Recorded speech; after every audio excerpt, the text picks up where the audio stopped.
One this year he is turning 55, and who even knows if that is considered a lot for a regular person. Maybe it is nothing, but look at what this veteran is doing. Let us be real, the guy looks like a total failure. Currently he stands trapped in a dark canyon while bloodthirsty beasts swarm toward him. They are closing in fast. These monsters never give him a break.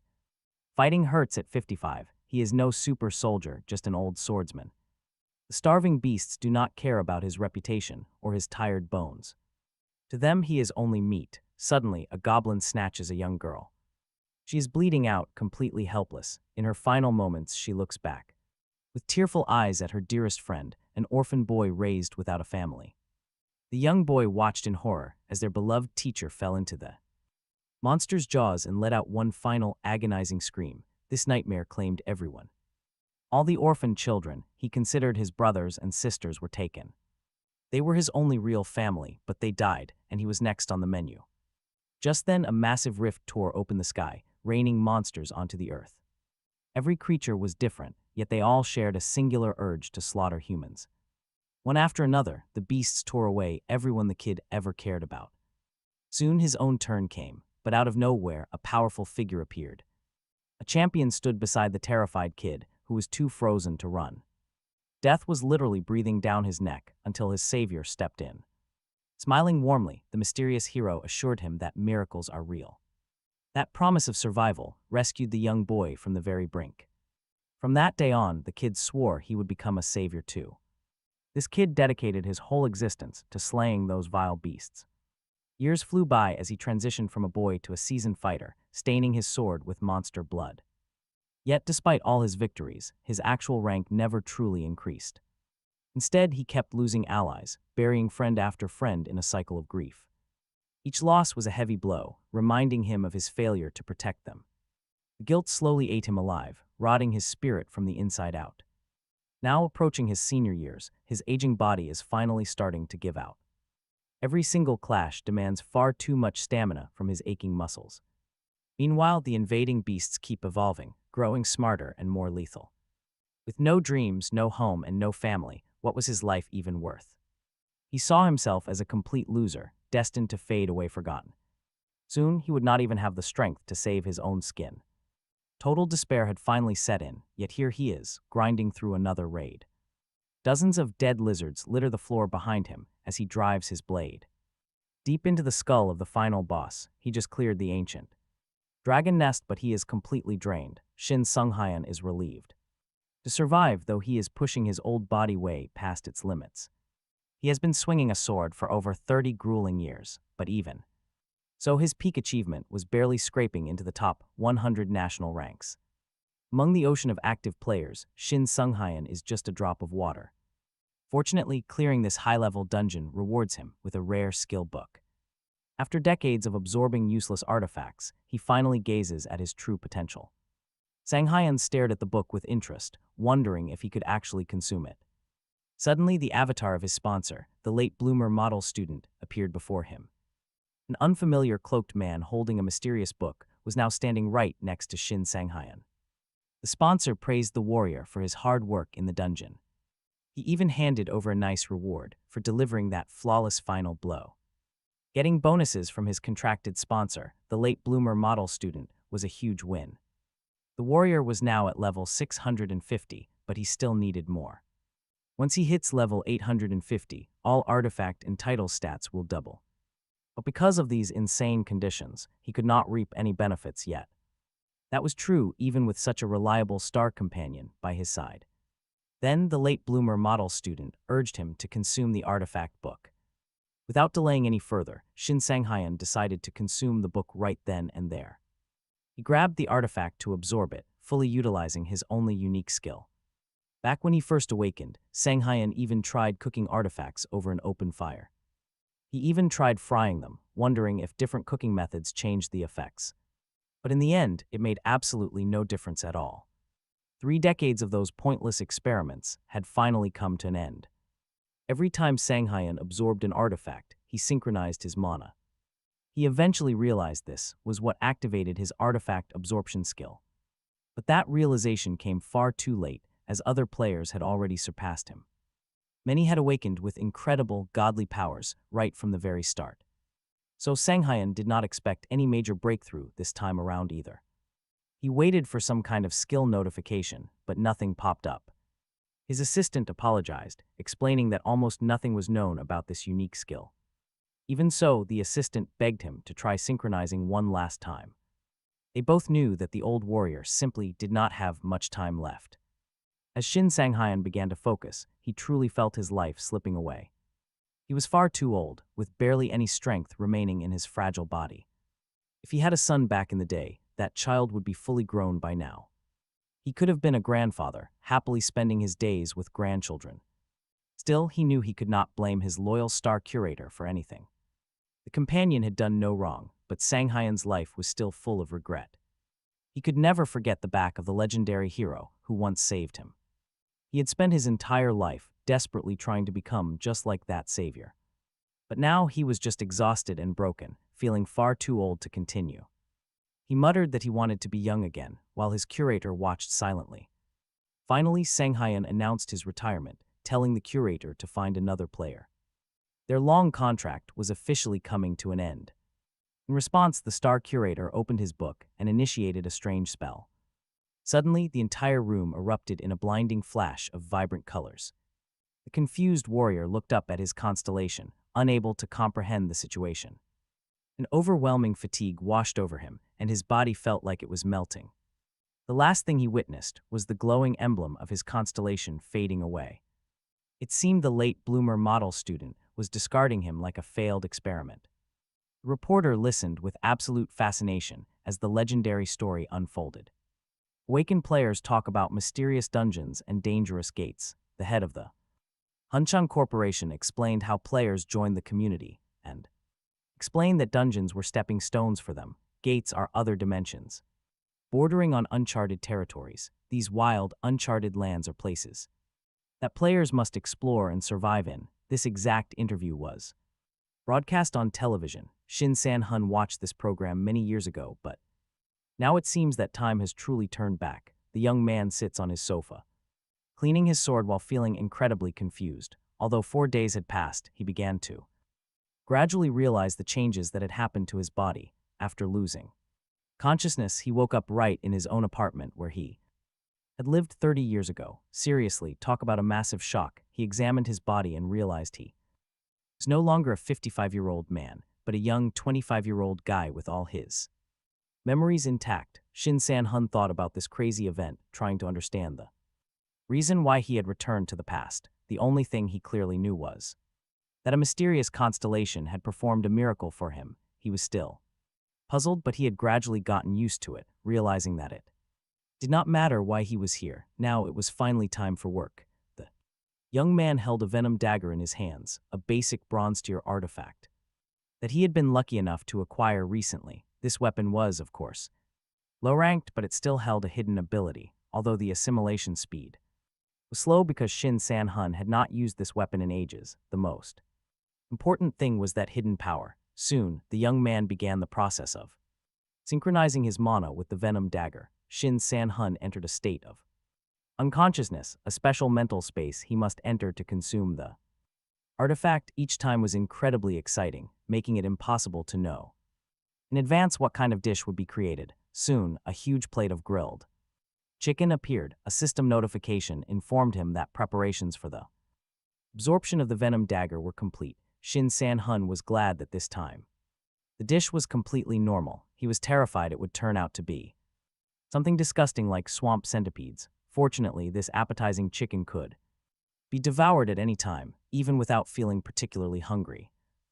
Absorption of the dagger was already in progress. Upon its completion, system notification popped up, giving him a dexterity bonus of +2. The young man received the hidden skill of Demon Strike. The venom dagger, which had been successfully absorbed, began to gradually disappear, and soon it was gone forever. It was an incredibly useful skill. The young man not only gained additional powers but also satisfied his hunger. To some extent, it was a shame that the dagger was completely gone, but hey, a highly useful skill had been obtained exactly as planned, and it was time to get ready for work. The huge gates were located right on one of the busy city streets. It was a portal to the dungeon. For the team of players, the hunters were preparing to clear it and were making their final preparations when suddenly the captain of the Porter team addressed the leader of the players. The leader of the Porter team reported that they had a new recruit who joined just a few days ago. His name was Shin San-hun. It turned out that this new recruit would immediately join the chief of the Porter crew stood there in absolute shock because the new recruit was supposed to report to him first, but Yun Dihun simply scoffed, claiming he already signed all the papers, so there was no room for complaints. The Porter captain still could not wrap his mind around this bizarre situation. He could not believe the kid only just awakened and was already joining them. Why on earth was a raw rookie joining an elite main squad? But the arrogant captain cut him off, declaring the decision was absolutely final. It was already settled. He made it clear he ran the entire show here, including how they managed his group and distributed the dungeon contributions. Basically, he warned the porter to stop sticking his nose where it did not belong. Left with no choice, the porter apologized and walked away, leaving Yun Dihun scoffing. He did not understand why the guy was so upset. Porters had zero say. Just then, another veteran player quietly asked the captain why he accepted the new recruit since it made absolutely zero sense. The leader just smirked. He explained that if anyone had to die during this raid, it would be the kid, not their core players. His sacrifice would keep their elites safe. That is a seriously messed up strategy, but in their world, power rules. It was a brutal truth, but everyone knew what a first-level player was. A perfect scapegoat for the captain's sick plan, but right on cue, a highly confident, handsome rookie named Shin Seonghun approached the group. He introduced himself politely, declaring he would be working alongside them from now on. The other porters instantly glared at this newcomer with deep resentment. They hated that this new kid got to skip the line. Shin Seonghun felt their eyes burning into him, but he honestly expected nothing less. Yun Dihun showed immense warmth and put on a big, fake smile to welcome him to the squad, praising him for showing up right on time. But then, the captain spotted the weapon on his back, not even knowing what to say. Shin Seonghun casually mentioned that he preferred a long sword, adding he watched a YouTube tutorial on how to swing it properly. The squad leader stared in disbelief. He warned him that a long sword is incredibly difficult to use in battle, but the rookie just shrugged, saying he would at least try to protect himself. Yun Dihun laughed, praising his bold spirit and saying he liked brave men. Once the formal greetings were out of the way, the captain signaled the team. He announced that the raid was officially starting and ordered them to move. With weapons drawn, the players slowly stepped through the massive dungeon gate. As they entered, they ordered the newcomer to stay put right near the exit. The rest of the players entered the dungeon in incredibly high spirits. They laughed and joked, bragging about how many beasts they would slaughter. The squad leader looked back at the rookie, remembering his ridiculous YouTube comment. He realized this absolute idiot had no real concept of what dungeons were like. Sure, the kid carried himself with plenty of unearned pride, but that was only because he recently awakened and thought he was invincible. The captain quietly reviewed his strategy for clearing this low-level orc outpost. Yun Dihun was certain this arrogant rookie was about to get a very painful lesson. To realize this himself, finally the captain stepped through the gate and immediately realized that things were bad, since what he saw was completely beyond comprehension. Right at the entrance of the dungeon lay fresh traces of battle and the body of a slain monster. Peering deeper into the dark depths, the seasoned players spotted the newcomer standing tall, his sword resting over a pile of dead orcs. These beasts were classic monsters, typically found only in games and fantasy stories. Since they looked somewhat human, players naturally had their own expectations of them. They seemed weak since they did not possess complex magical powers or martial skills, compared to legendary monsters like mighty dragons. Orcs were slow, foolish, and brutal. Because of this, arrogant rookies would often rush headfirst into dangerous battles with them without thinking. Most players figured that these creatures had very simple, primitive instincts and blindly rushed to attack. Then, before long, these green players found themselves trapped and unable to fight back at all. After all, these beasts were towering and massive, giants standing nearly twice the height of an average man. They possessed incredible raw strength, capable of crushing an opponent with their bare hands without even needing a weapon. For this exact reason, sending a rookie into battle Against them was a literal suicide mission. Meanwhile, the player group moved slowly and cautiously deeper into the dungeon. One hunter warned the rookie that they would not carry his weight just because he was new. The kid had to survive on his own, as nobody here would save him. Still, the captain of the baggage team was highly uneasy, knowing this kid had just recently awakened and instantly became a player. Seung-hun simply offered a bright, friendly smile to everyone, promising to do his best. A veteran scoffed, saying it was not enough to merely try, but he actually had to perform incredibly well. It was clear the kid would do his best, but effort alone rarely saved lives here. Seung-hun turned and asked if he could take the front lines once they met a beast, but the hunter never got the chance to reply. A massive monster wielding a heavy war axe ambushed them from behind. Seung-hun stared at the beast with genuine excitement, as this was his very first clash since returning. The young warrior claimed he would handle the brute himself. The beast swung its heavy weapon, but a nearby hunter barely managed to throw up his shield in time. Terrified and shaking, he had blocked the blow, but could not fathom how a mere rookie would strike with a sword in such a split second. Seung-hun calmly replied that there was absolutely no need to protect him. However, his words were taken as pure arrogance. Instead of taking swift action, this rookie was only talking. In that exact second, the monster swung its deadly blade once more, putting the hunter in mortal danger. Yoon Dae-hun lunged forward just in time, slamming his massive shield to send the creature crashing down. The furious captain glared at his squad and roared that they should stop standing around and talking, demanding they get moving. The captain immediately ordered his squad to fall back.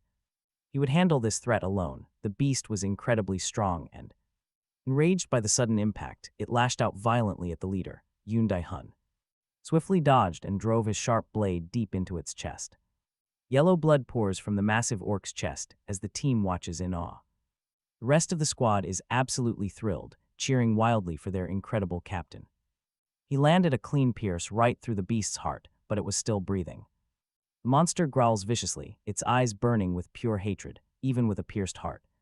It summons every ounce of remaining strength and charges straight at its target. Captain Yun barely manages to dodge the desperate rush, but this fight is far from over. As their highest-ranking leader, Yun should be handling this easily, but things look grim. His attacks just are not delivering the kind of massive damage they need right now. Refusing to back down, the captain charges forward once more, blade raised high. He aims to run the beast through again, and his strike connects perfectly. Moving with incredible speed and agility, Yun drives his sword deep into the monster's flesh.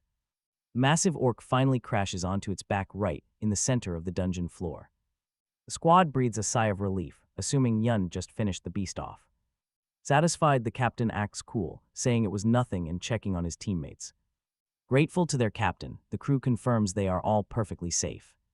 Just as Yun prepares to order everyone to pack up and move deeper into the dungeon, low, menacing rumble echoes through the chamber, putting everyone on high alert. An entire horde of bloodthirsty orcs is stomping right toward their location. Each monster looks wildly different, yet they all radiate the exact same terrifying malice. Leading the pack is a brutal, bearded beast with massive fangs, clearly their chieftain. The entire party freezes in absolute shock, completely unprepared for this massive ambush. These beasts are heavily armed, and the terrified team looks to their captain. Yund is visibly sweating, completely blindsided by this sudden, overwhelming threat.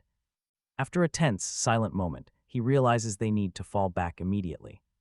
He knows he barely survived a single duel. There is no way they survive a horde.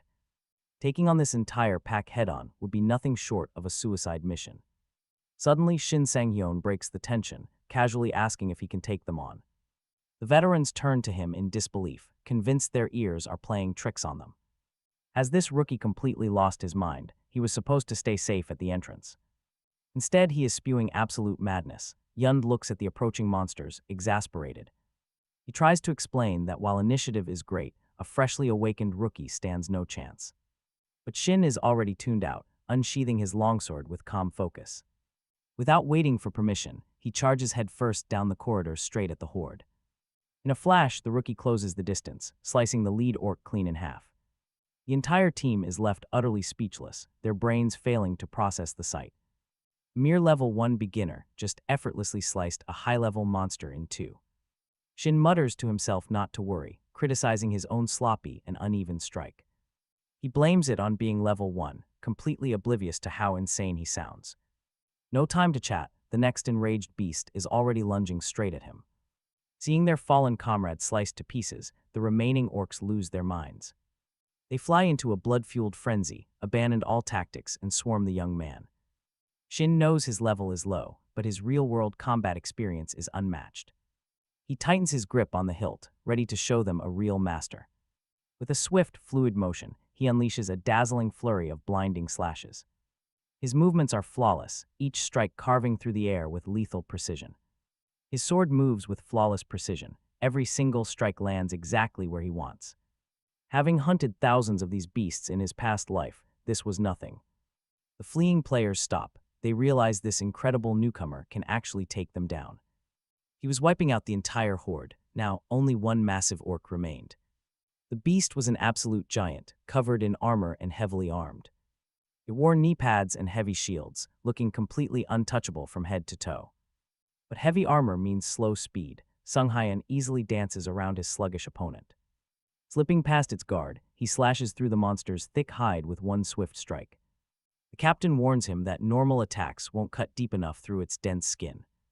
Still, the beast swings its giant axe wildly to keep its opponent back.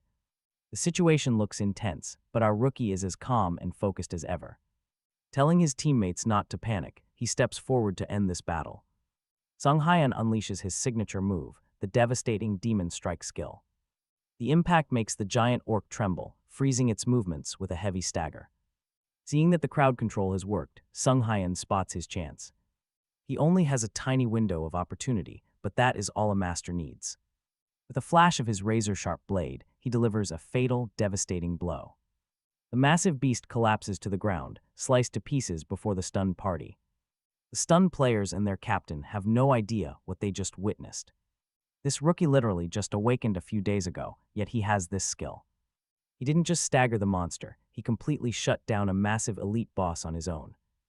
This was no basic low-level crowd control, it was something far more advanced. His seamless swordsmanship is far too experienced for a brand new beginner. Suddenly, everyone is dying to watch the online tutorial video he had mentioned. Even Captain Yunhun is completely speechless as he watches the aftermath.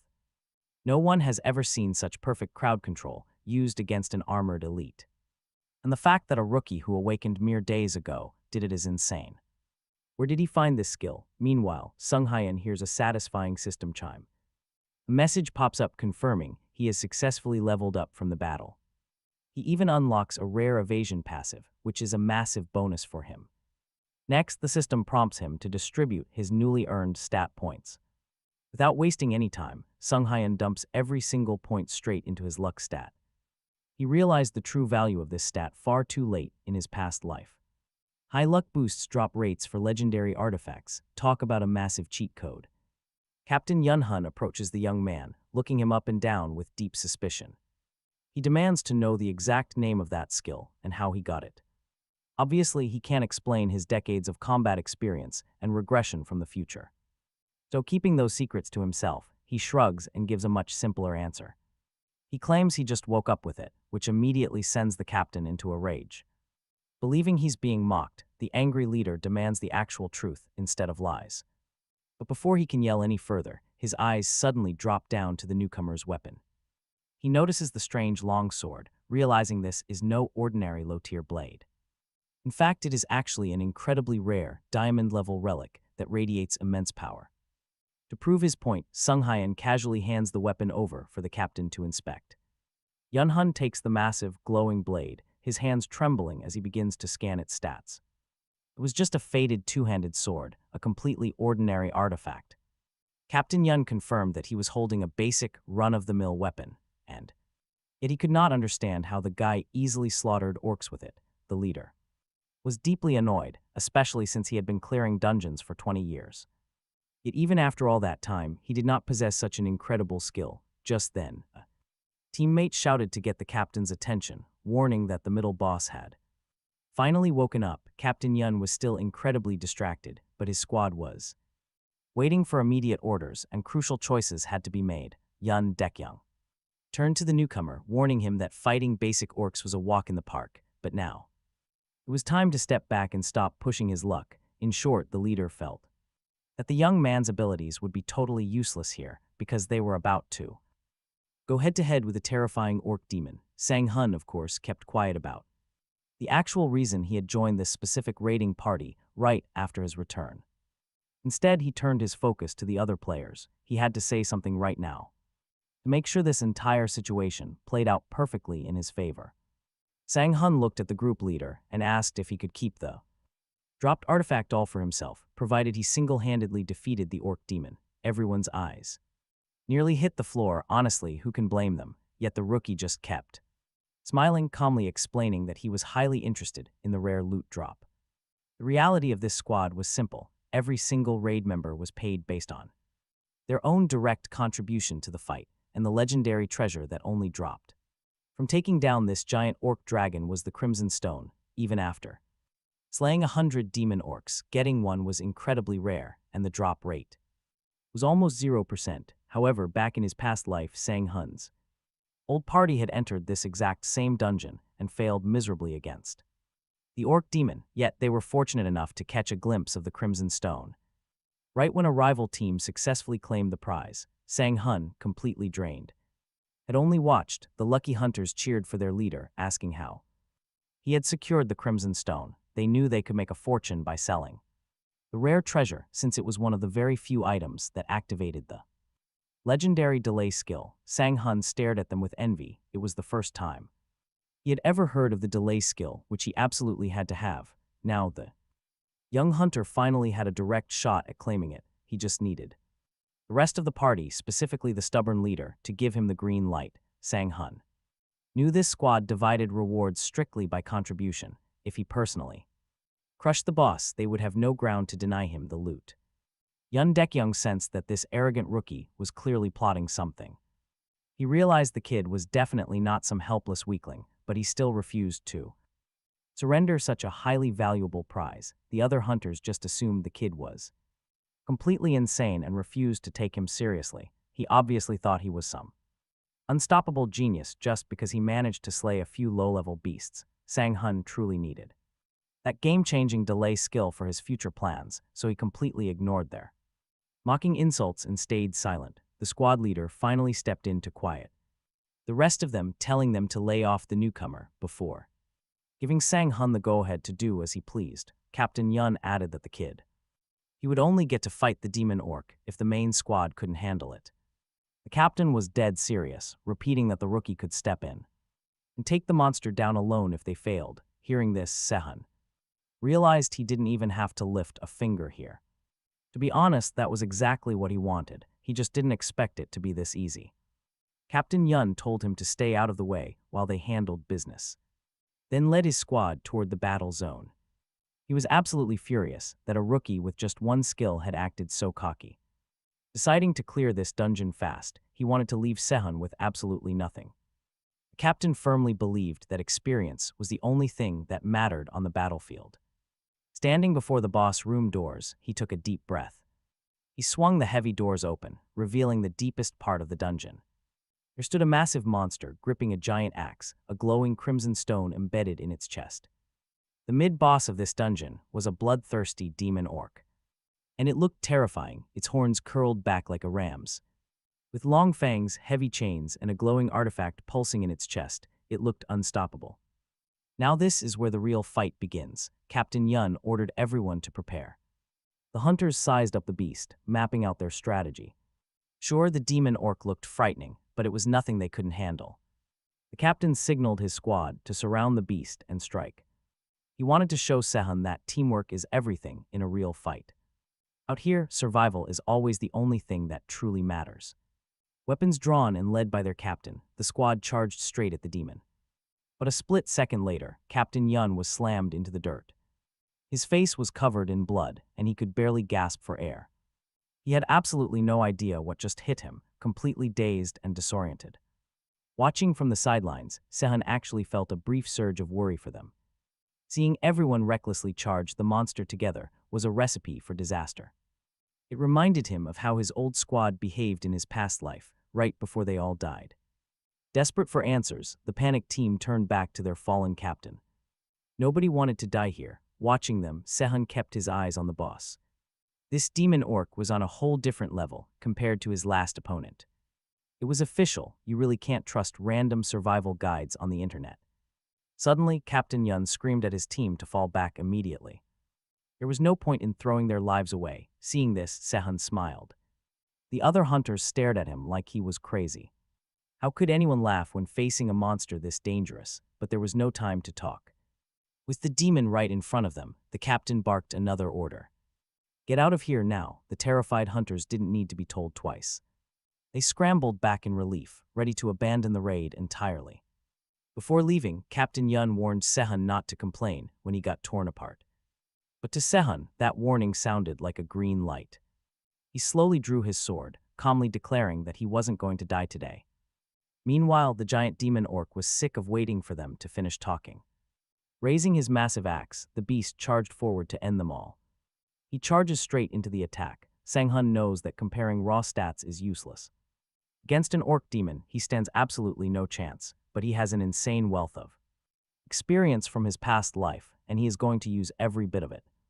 He leaps high, landing right onto the monster's head. Meanwhile, the other players flee the hall, and Captain Yun hears the sound of a heavy weapon clattering onto the stone floor.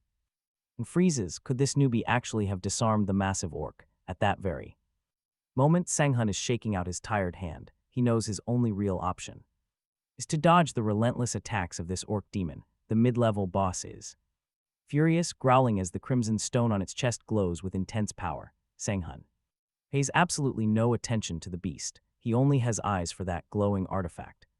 Something he has not seen in a very long time. There is a deep reason for his obsession with this powerful artifact. You see, Sang-hun possesses the demon strike skill. When combined with the delay skill, it produces a unique effect, though figuring out how to upgrade the stun duration is incredibly difficult. Luckily, as the master of the artifact devouring skill, our main character can fuse different abilities together. This got him thinking about creating a brand new skill that could actually stack the stunning effects of his strikes. This would be the ultimate combination, giving him a massive advantage. He could lock enemies in an infinite stun if he just acquires the delay skill. But first, he has to provoke the enemy to attack, so he does not hide, doing absolutely everything to make the giant orc furious enough to crush him. The demon orc instantly rushes the player, but Sang-hun moves with incredible agility, landing rapid minor blows. Of course, he cannot expect these small cuts to be fatal. He is just testing the beast to find its weak spots. With those weaknesses found, he activates the demon strike skill. The raw power hits, leaving the massive orc demon completely stunned and helpless. Captain Yun watches in disbelief, thinking some kind of system glitch just occurred. There is no way a delay skill should work on a mid-level boss, but Sang-hun knows better. Normal orcs are dumb, but an orc demon is different, sure enough. The moment the stun wears off, the monster retaliates with a brutal stomp. Sang-hun drives his sword deep into the ground, holding on with everything he has to block the massive impact, but he temporarily forgot a crucial detail from his past. These demon orcs possess insane regenerative abilities, which allows them to shake off stunning effects early. Now Sang-hun has to wait out a long cooldown before he can freeze the boss again. This is exactly why the delay effect is so vital. Without it, he has to find another way to win. The furious demon orc swings again, but our hero quickly leaps back, causing the monster's giant axe to slam and get stuck deep in the stone floor. Imagine standing there, watching this insane clash play out right in front of you. Everything looks completely unreal. They know they need to fall back immediately because surely even this talented newcomer cannot survive a direct clash with an orc demon. They all saw his stun fail, and the stat gap between them is massive. Yet the confident grin on Sang-hun's face leaves the party completely baffled. They honestly think he is done for, but right now, he decides to end this. After all, he has already conquered this exact fight in his previous life. Since he was weaker than his opponent, he focused all his strength on one single goal, completely forgetting about slaying the beast, intending instead to turn the enemy's own massive power against it, and right on cue, another brutal attack came. Seung-hun decided this was the perfect moment to pierce the beast. He rammed his razor-sharp sword straight into the orc demon's giant axe, and the weapon shattered into tiny pieces right before his eyes. Seung-hun thrust his blade even deeper, burying it right into the beast's black heart. Instantly, a system notification appeared, confirming he had slain the boss. Defeating the mid-level boss instantly granted him several level-ups. He was now officially a demon hunter, which pleased Seung-hun greatly. Having earned 2 titles meant he was far better off playing solo. Before long, the other raid group members cautiously approached him. Speechless and completely stunned after witnessing such an unbelievable victory, Seung-hun realized he had to quickly invent some plausible explanation to avoid this incredibly awkward situation. He suddenly grabbed his thigh and started groaning, loudly shouting that he almost died and had absolutely no idea what he would have done without their captain, who did all the real damage. The other players nodded, instantly agreeing because that explanation made total sense. After all, only their amazing Captain Yun could carry a fight like this. Captain Yun was a bit slow, thoroughly confused by their sudden praise. Seung-hun stared at the captain, praying the guy would play along. This was his golden opportunity to save face and keep his honor. Captain Yun stayed quiet, his eyes drifting to the gorgeous glowing artifact that dropped from the dead boss. Seung-hun hoped the leader would keep his promise about letting him have the rare loot. Captain Yun finally snapped out of his trance and ordered the team to move on. With the mini-boss dead, they needed to prepare for the final boss battle. As the captain led them forward, the others whispered about the weak newbie. They genuinely believed he could never have survived that fight on his own. Though everyone wanted to unlock a stun skill, they assumed this one was utterly useless. Seung-hun waited until they cleared out to claim the prize. He stared hungrily at the glowing cremastone, realizing he could consume it. Without hesitating, he swallowed it and slipped into a deep, trance-like state. This was his inner realm where he absorbed artifacts. The cremastone materialized as a steaming bowl of meat noodles, and he eagerly dug in. He grinned at his incredible luck, unable to resist such a delicious treat. The absorption process was nearly complete when a sudden system message arrived. It announced a brand new delay effect. Seung-hun was completely baffled. He felt an intense rush of energy, realizing he could apply this effect directly to his skills. He instantly bound it to his demon strike. Now he could chain his stun attacks several times in a row. However, each consecutive hit reduced the stun duration, but it still gave Seung-hun a guaranteed 4-second stun. Honestly, that was more than enough for him. With a build like this, he could definitely dominate. Just then, Captain Yun walked over and asked if they could have a private, serious chat. The captain announces that they have finally reached the boss room, right where an orc demon waits inside, but Captain Yun has no intention of letting the rookie fight. He admits he cannot feel like a true leader with such a powerhouse in his squad. So Captain Yun extends his hand to the newcomer, offering a partnership. Sang-hyun accepts the deal, but strictly on his own terms. His conditions remain unchanged. He wants every single artifact he wins. Just then, a scout arrives to report that the raid squad is fully prepared. Seeing them shake hands, Captain Yun confirms the final attack is on. The raid is about to begin, and everyone needs to stay sharp. Yet the captain's loyal assistant looks on, burning with sudden jealousy. Oblivious to the growing tension, Captain Yun is in high spirits. He rallies his men, promising a round of drinks once this boss goes down. With high hopes, the group finally steps into the boss lair. Inside the massive stone hall, a terrifying presence looms in the center. A massive, muscular orc demon stands there, literally radiating pure hatred. An absolute berserker, Captain Yun orders his vanguard to strike first. He tells Sang-hyun to stand back and wait for his signal. Instead, the rookie steps forward, telling the team to stand close. Drawing his gleaming longsword, Sang-hyun knows exactly how to handle this beast. Its crowd control resistance is low, making it easy to stun. He plans to stun the beast and end it calmly. Easy enough, but right then, the ground shakes. The boss roars, charging forward with its massive jaws open. Armed with a giant club and a spiked iron ball, it charges Sang-hyun. Yet the young warrior feels absolutely no fear right now.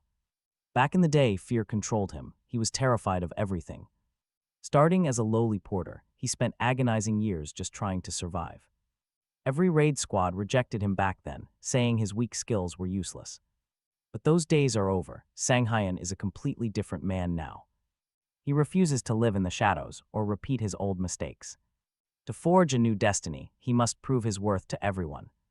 And most importantly, he has to prove it to himself. Watch closely. The entire team crowds the entrance, watching in total awe. Sanghayan easily slips right past the berserker's wild attacks. With a sudden burst of speed, he leaps in close. His blade slashes deep, spraying dark purple blood everywhere. He yells to the group. The beast is stunned for 4 seconds. Led by Captain Yun, the players charge forward in perfect unison. Every small strike adds up, chipping away at the monster's life bar. With one final blow, the massive orc berserker crashes to the ground. It now lies defeated in its own blood, leaving the players completely stunned. The raid was almost too easy, all thanks to that perfect stun. The porters are already whispering, arguing over who gets to assist him. Everyone wants to serve this newly crowned powerhouse of a player. Hearing the chatter, Sanghayan marvels at how quickly their attitudes flipped.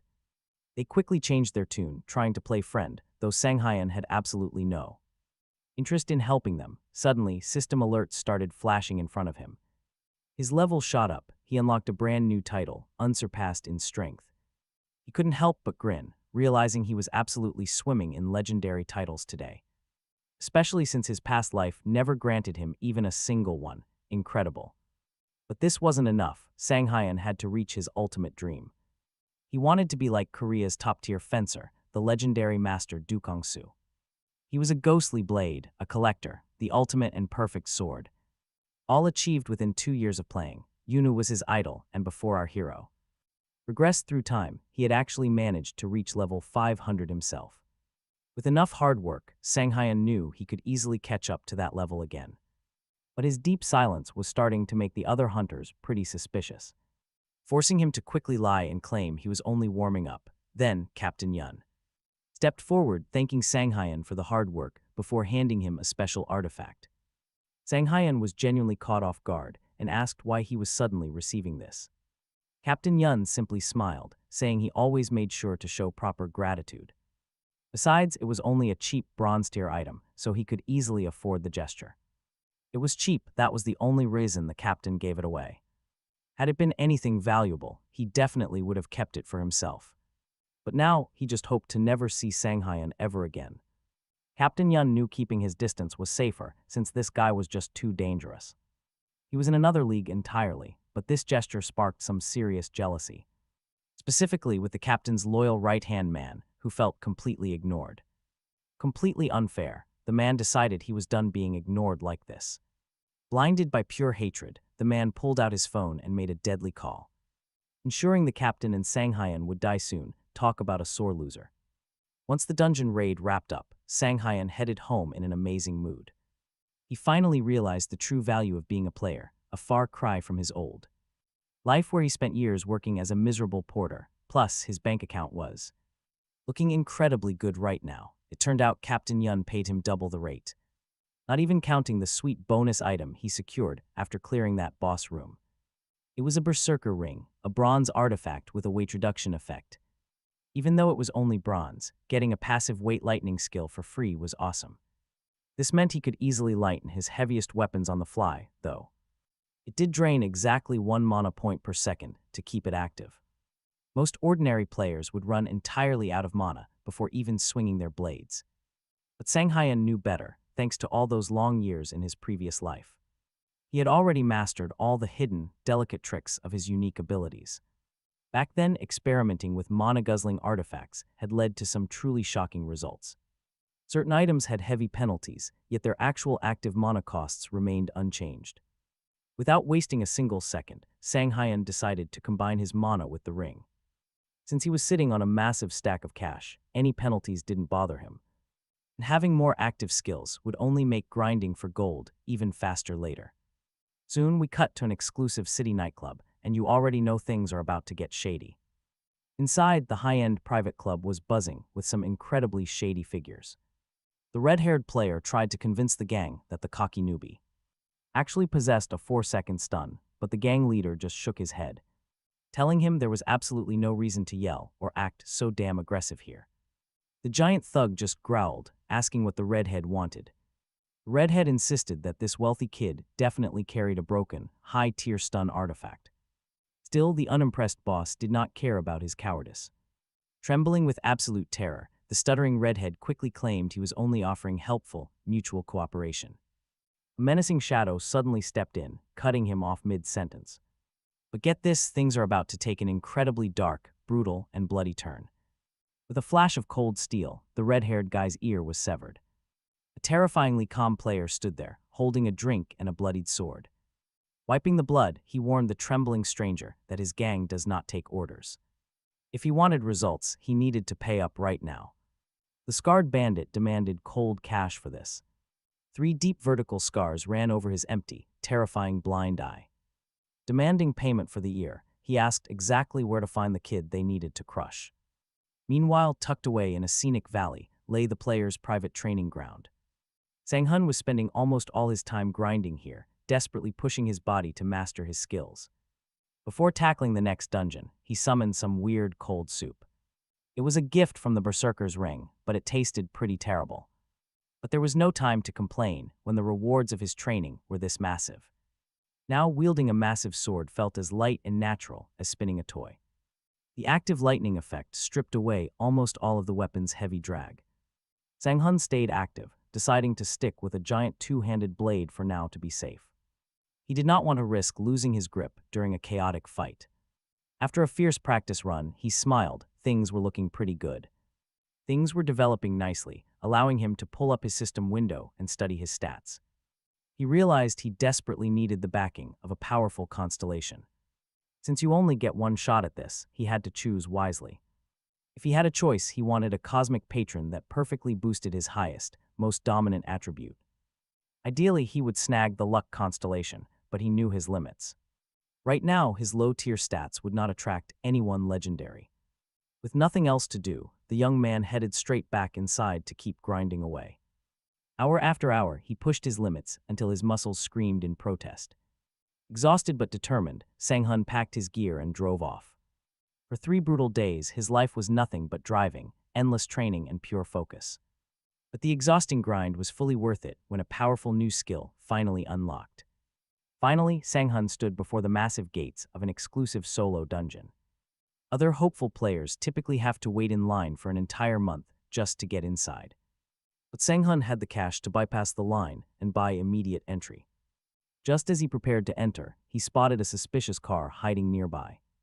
He frowned, entirely unsure of who could have possibly tracked his movements deep into these woods. But hey, why worry? The answers are waiting inside anyway. Sang-hun stepped forward, knowing the truth would surface in the shadows. Right behind him, the scarred bandits quietly slipped through the gate. These thugs were hired to do some dirty work. Naturally, this dungeon was designed for a single player. That raised a major question. A lone young man sat in the dark depths, his sword rested right beside him. Sang-hun figured these guys had made a mistake entering a solo dungeon. After all, this place was strictly reserved for Sang-hun alone. But the intruders ignored him. They were completely confident in their strength. Looking at Sang-hun with smug smirks, they clearly thought they had this. Sang-hun pointed out their weird lineup and gave them a free pass to leave. He promised not to report them, quietly sizing up his opponents the whole time. Not a single healer or mage in sight. They had completely abandoned standard balance. They threw away the safety you need for clearing normal dungeons. Instead, they brought only swordsmen and archers, a squad built to hunt players. A pack of wild hyenas, the giant brute sneered at Sang-hun, acting tough.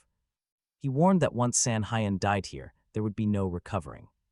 Sang-hun knew that historically, groups like this were crushed by the association. Without constant official supervision, these player-hunting packs thrived in the shadows. In teams like this, the archers are always the biggest pain to handle. Suddenly, their archer urged the squad to finish this quickly. But Sang-hun just smiled. He had been waiting for them on purpose. This dungeon was actually the perfect place to dispose of some bodies. That trash talk drove the bandits absolutely mad. The brute instantly lunged forward. But their leader stopped him, suggesting they take the easy way out. The dumb muscle did not understand what the easy way meant. He just wanted to rip out this arrogant kid's tongue right now. Sang-hun mocked him, calling him an obedient dog who should listen. Unable to take the insult, the giant brute charged at Sang-hun. Sang-hun remained completely unfazed. He knew the absolute law of the dungeon. Survival of the fittest. Monsters are always trying to end your life. But even when the threat is human, the core rule never changes. People can be far more vicious than any monster you will ever face. If you are too weak, you simply become another victim to villains. Down here there are no laws, it is always kill or be killed. In his past life, San Hyan learned this harsh truth the hard way. Now he was ready to put those brutal lessons into practice. After all, whatever happens inside a dungeon counts as simple self-defense. San Hyan drew his blade and cleanly sliced the giant thug in half. He casually asked the remaining villains why they were just standing there. Shaking off their absolute terror, the bandits scrambled back with their leader. The panicked leader screamed at them to keep their distance and fan out. He ordered their archer to cover them while they tried to regroup. Trembling with absolute shock, the archer frantically tried to pull back his bow. He could not process the giant brute getting bisected in a single flash. San Hyan was supposed to be a freshly awakened rookie player. Yet his unbelievable speed and power felt like someone at level 100. San Hyan just stood there, effortlessly spinning his heavy blade like a toy. Seonghun asked where the other comrades had fled. Right then, the archer took aim. He fired directly at the player, but right before his eyes, a miracle happened. Seonghun sliced the arrows to pieces, then he threw his blade at the archer. Now the bandits realized this stranger was not some naive rookie. Seonghun immediately bolted forward to hunt them down, and they could feel his intense energy. He looked completely thrilled, but suddenly the thugs noticed something shocking. Completely unarmed, Seonghun's blade was still buried deep in the archer's chest. He tried to retrieve his weapon while the panicked bandits rushed to block him.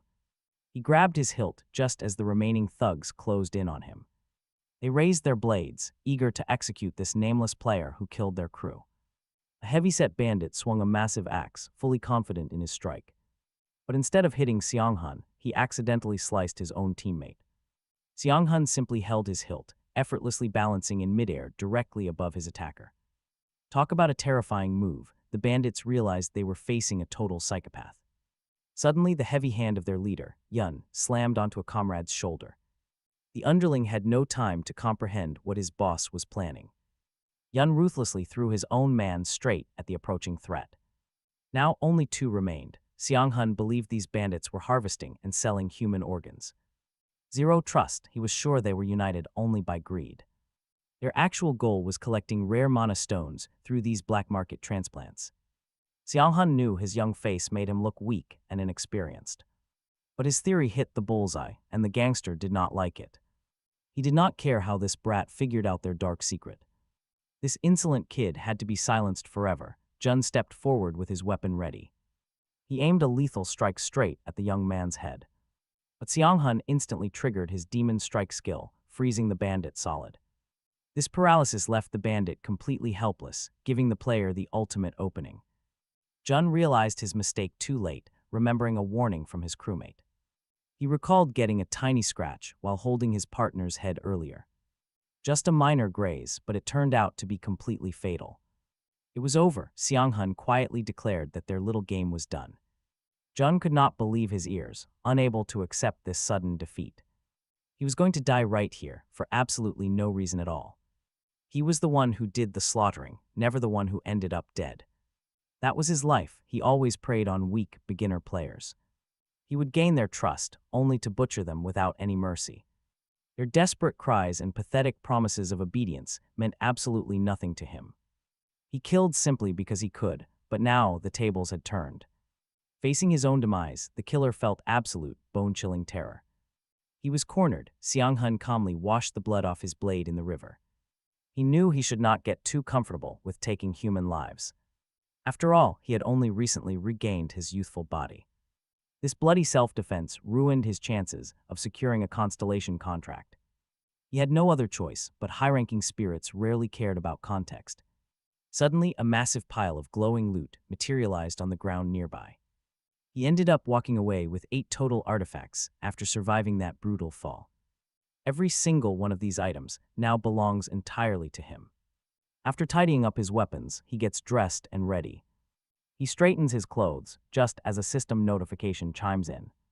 Pulling up the screen, he sees that all his stats have spiked. The mess was worth avoiding, but the gains are real. The payoff is massive. Sonya points out his stats rival a level 50 player. It is honestly crazy how fast his strength is growing after his rejuvenation. Seeing his power grow exponentially is incredibly satisfying. Just then, a small item slips right out of his pocket. He pulls out a silver restoration ring, which is a rare artifact. It completely cures any negative status abnormalities. The first thug had it. Honestly, it is pretty surprising a low-level thug carried this. This means if Sang-hun had only relied on his stun skill. Without that stun skill, those bandits would have finished him today. Being extra careful is key, so Sang-hun quickly starts the process of synchronizing his mana with the ring, no time to waste. Next up, he heads deeper into the dark underground dungeon. A whole pack of orcs is hauling loot down the path as Sang-hun watches. Time to start clearing this place, stepping out to face them. He walks along the tracks, gripping his sword tight, eyes completely covered. A black blindfold wraps his head to unlock a special title. To get Happy Day, he has to kill 500 enemies. Completely blind, the orcs spot him and growl in pure anger. Since they are charging, Sang-hun cannot attack first. Since he cannot see his targets, he waits for their move. Planning to counterattack on defense, he focuses, feeling their heavy presence and wheezing. Their ugly, heavy breathing, Sang-hun needs to read the shifting air. Tuning his focus is essential, dialing in to unlock every single dormant instinct. Sang-hun basically becomes one giant ear, tracking every vibration in the air. Believing in himself, he waits as an orc suddenly lunges, growling and swinging a massive battle axe right at his head. Sang-hun waits for the perfect beat, then unleashes a blinding slash. Slicing the beast to absolute pieces, silence falls as he quickly realizes he has cleared the entire first wave. Sang-hun smiles at the progress. This is a great start, but suddenly a sharp whistle cuts the air. An incoming projectile requires immediate reaction, which is pretty tough while blind. Blindfolded, remember, but Sang-hun just smiles, totally enjoying himself. His own reflexes, catching the flying arrow and snapping it clean in two. The shooter is completely dumbfounded. He has never seen anyone do that. Sang-hun casually tells the monsters he recently faced a hard time. But that painful experience actually gave him some valuable past memories. Reliving those harsh past memories actually helped him hone his senses. Still, he knows he has to keep his guard up and stay extremely careful. Right now, Sang-hun obviously cannot see how packed the dungeon is. Swarming with orcs behind the archer, the place was dangerous. Still, Sang-hyun turned to them and ordered them to charge. Instant chaos. A massive horde rushed right at the warrior, ready to rip him apart, but Sang-hyun was an absolute beast at wielding. His sword, in seconds, the entire dungeon floor was littered with mangled orc remains and puddles of blood. The sole survivor fled, leaving Sang-hyun standing alone in a total bloodbath. Then a new notification popped up. He leveled up. He unlocked a rare title, Lucky Day, and finally took off his blindfold. Honestly, he did not even feel like he worked hard to get it. The passive on this Lucky Day title was amazing. Every time he slayed the same type of monster, his luck stat would jump up. Talk about great timing. A fresh squad of orcs just rounded the corner. They were absolutely furious to find their buddies chopped up on the floor like ingredients. Sang-hyun greeted them with a satisfied grin. He immediately decided to use his new title to farm extra stats. This was going to be easy.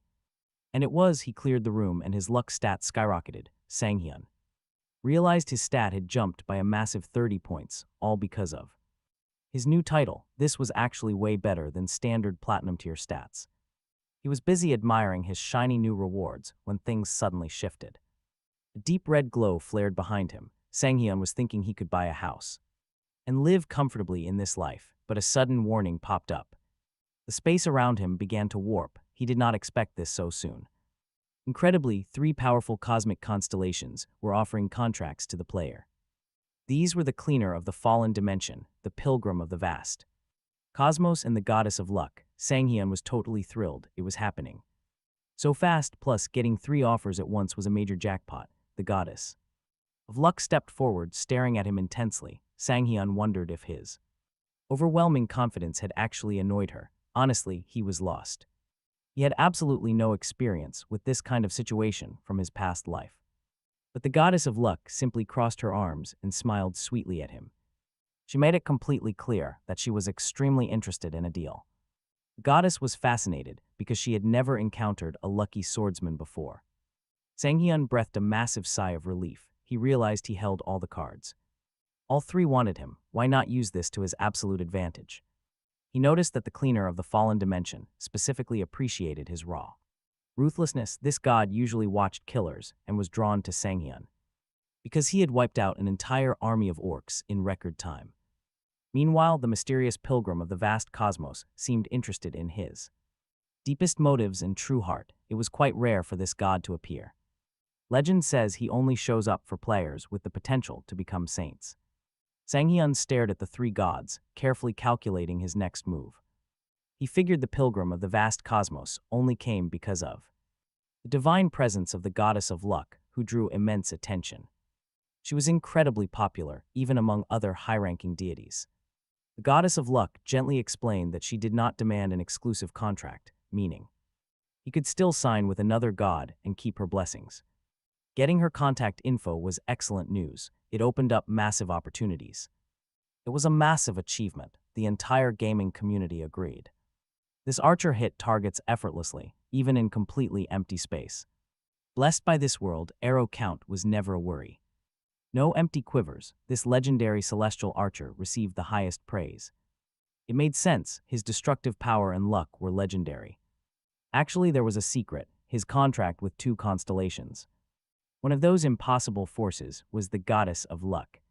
Si-hun was confused. 3 constellations had appeared at once, right before his eyes. Honestly, he just needed to think.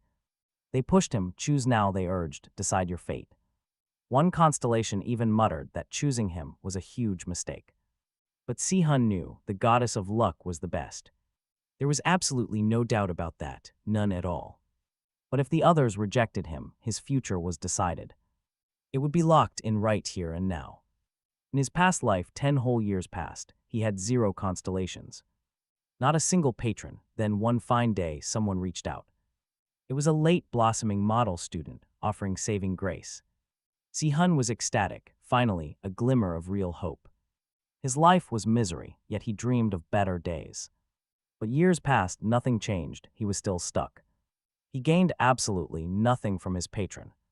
So yeah, he was pretty skeptical about getting help now.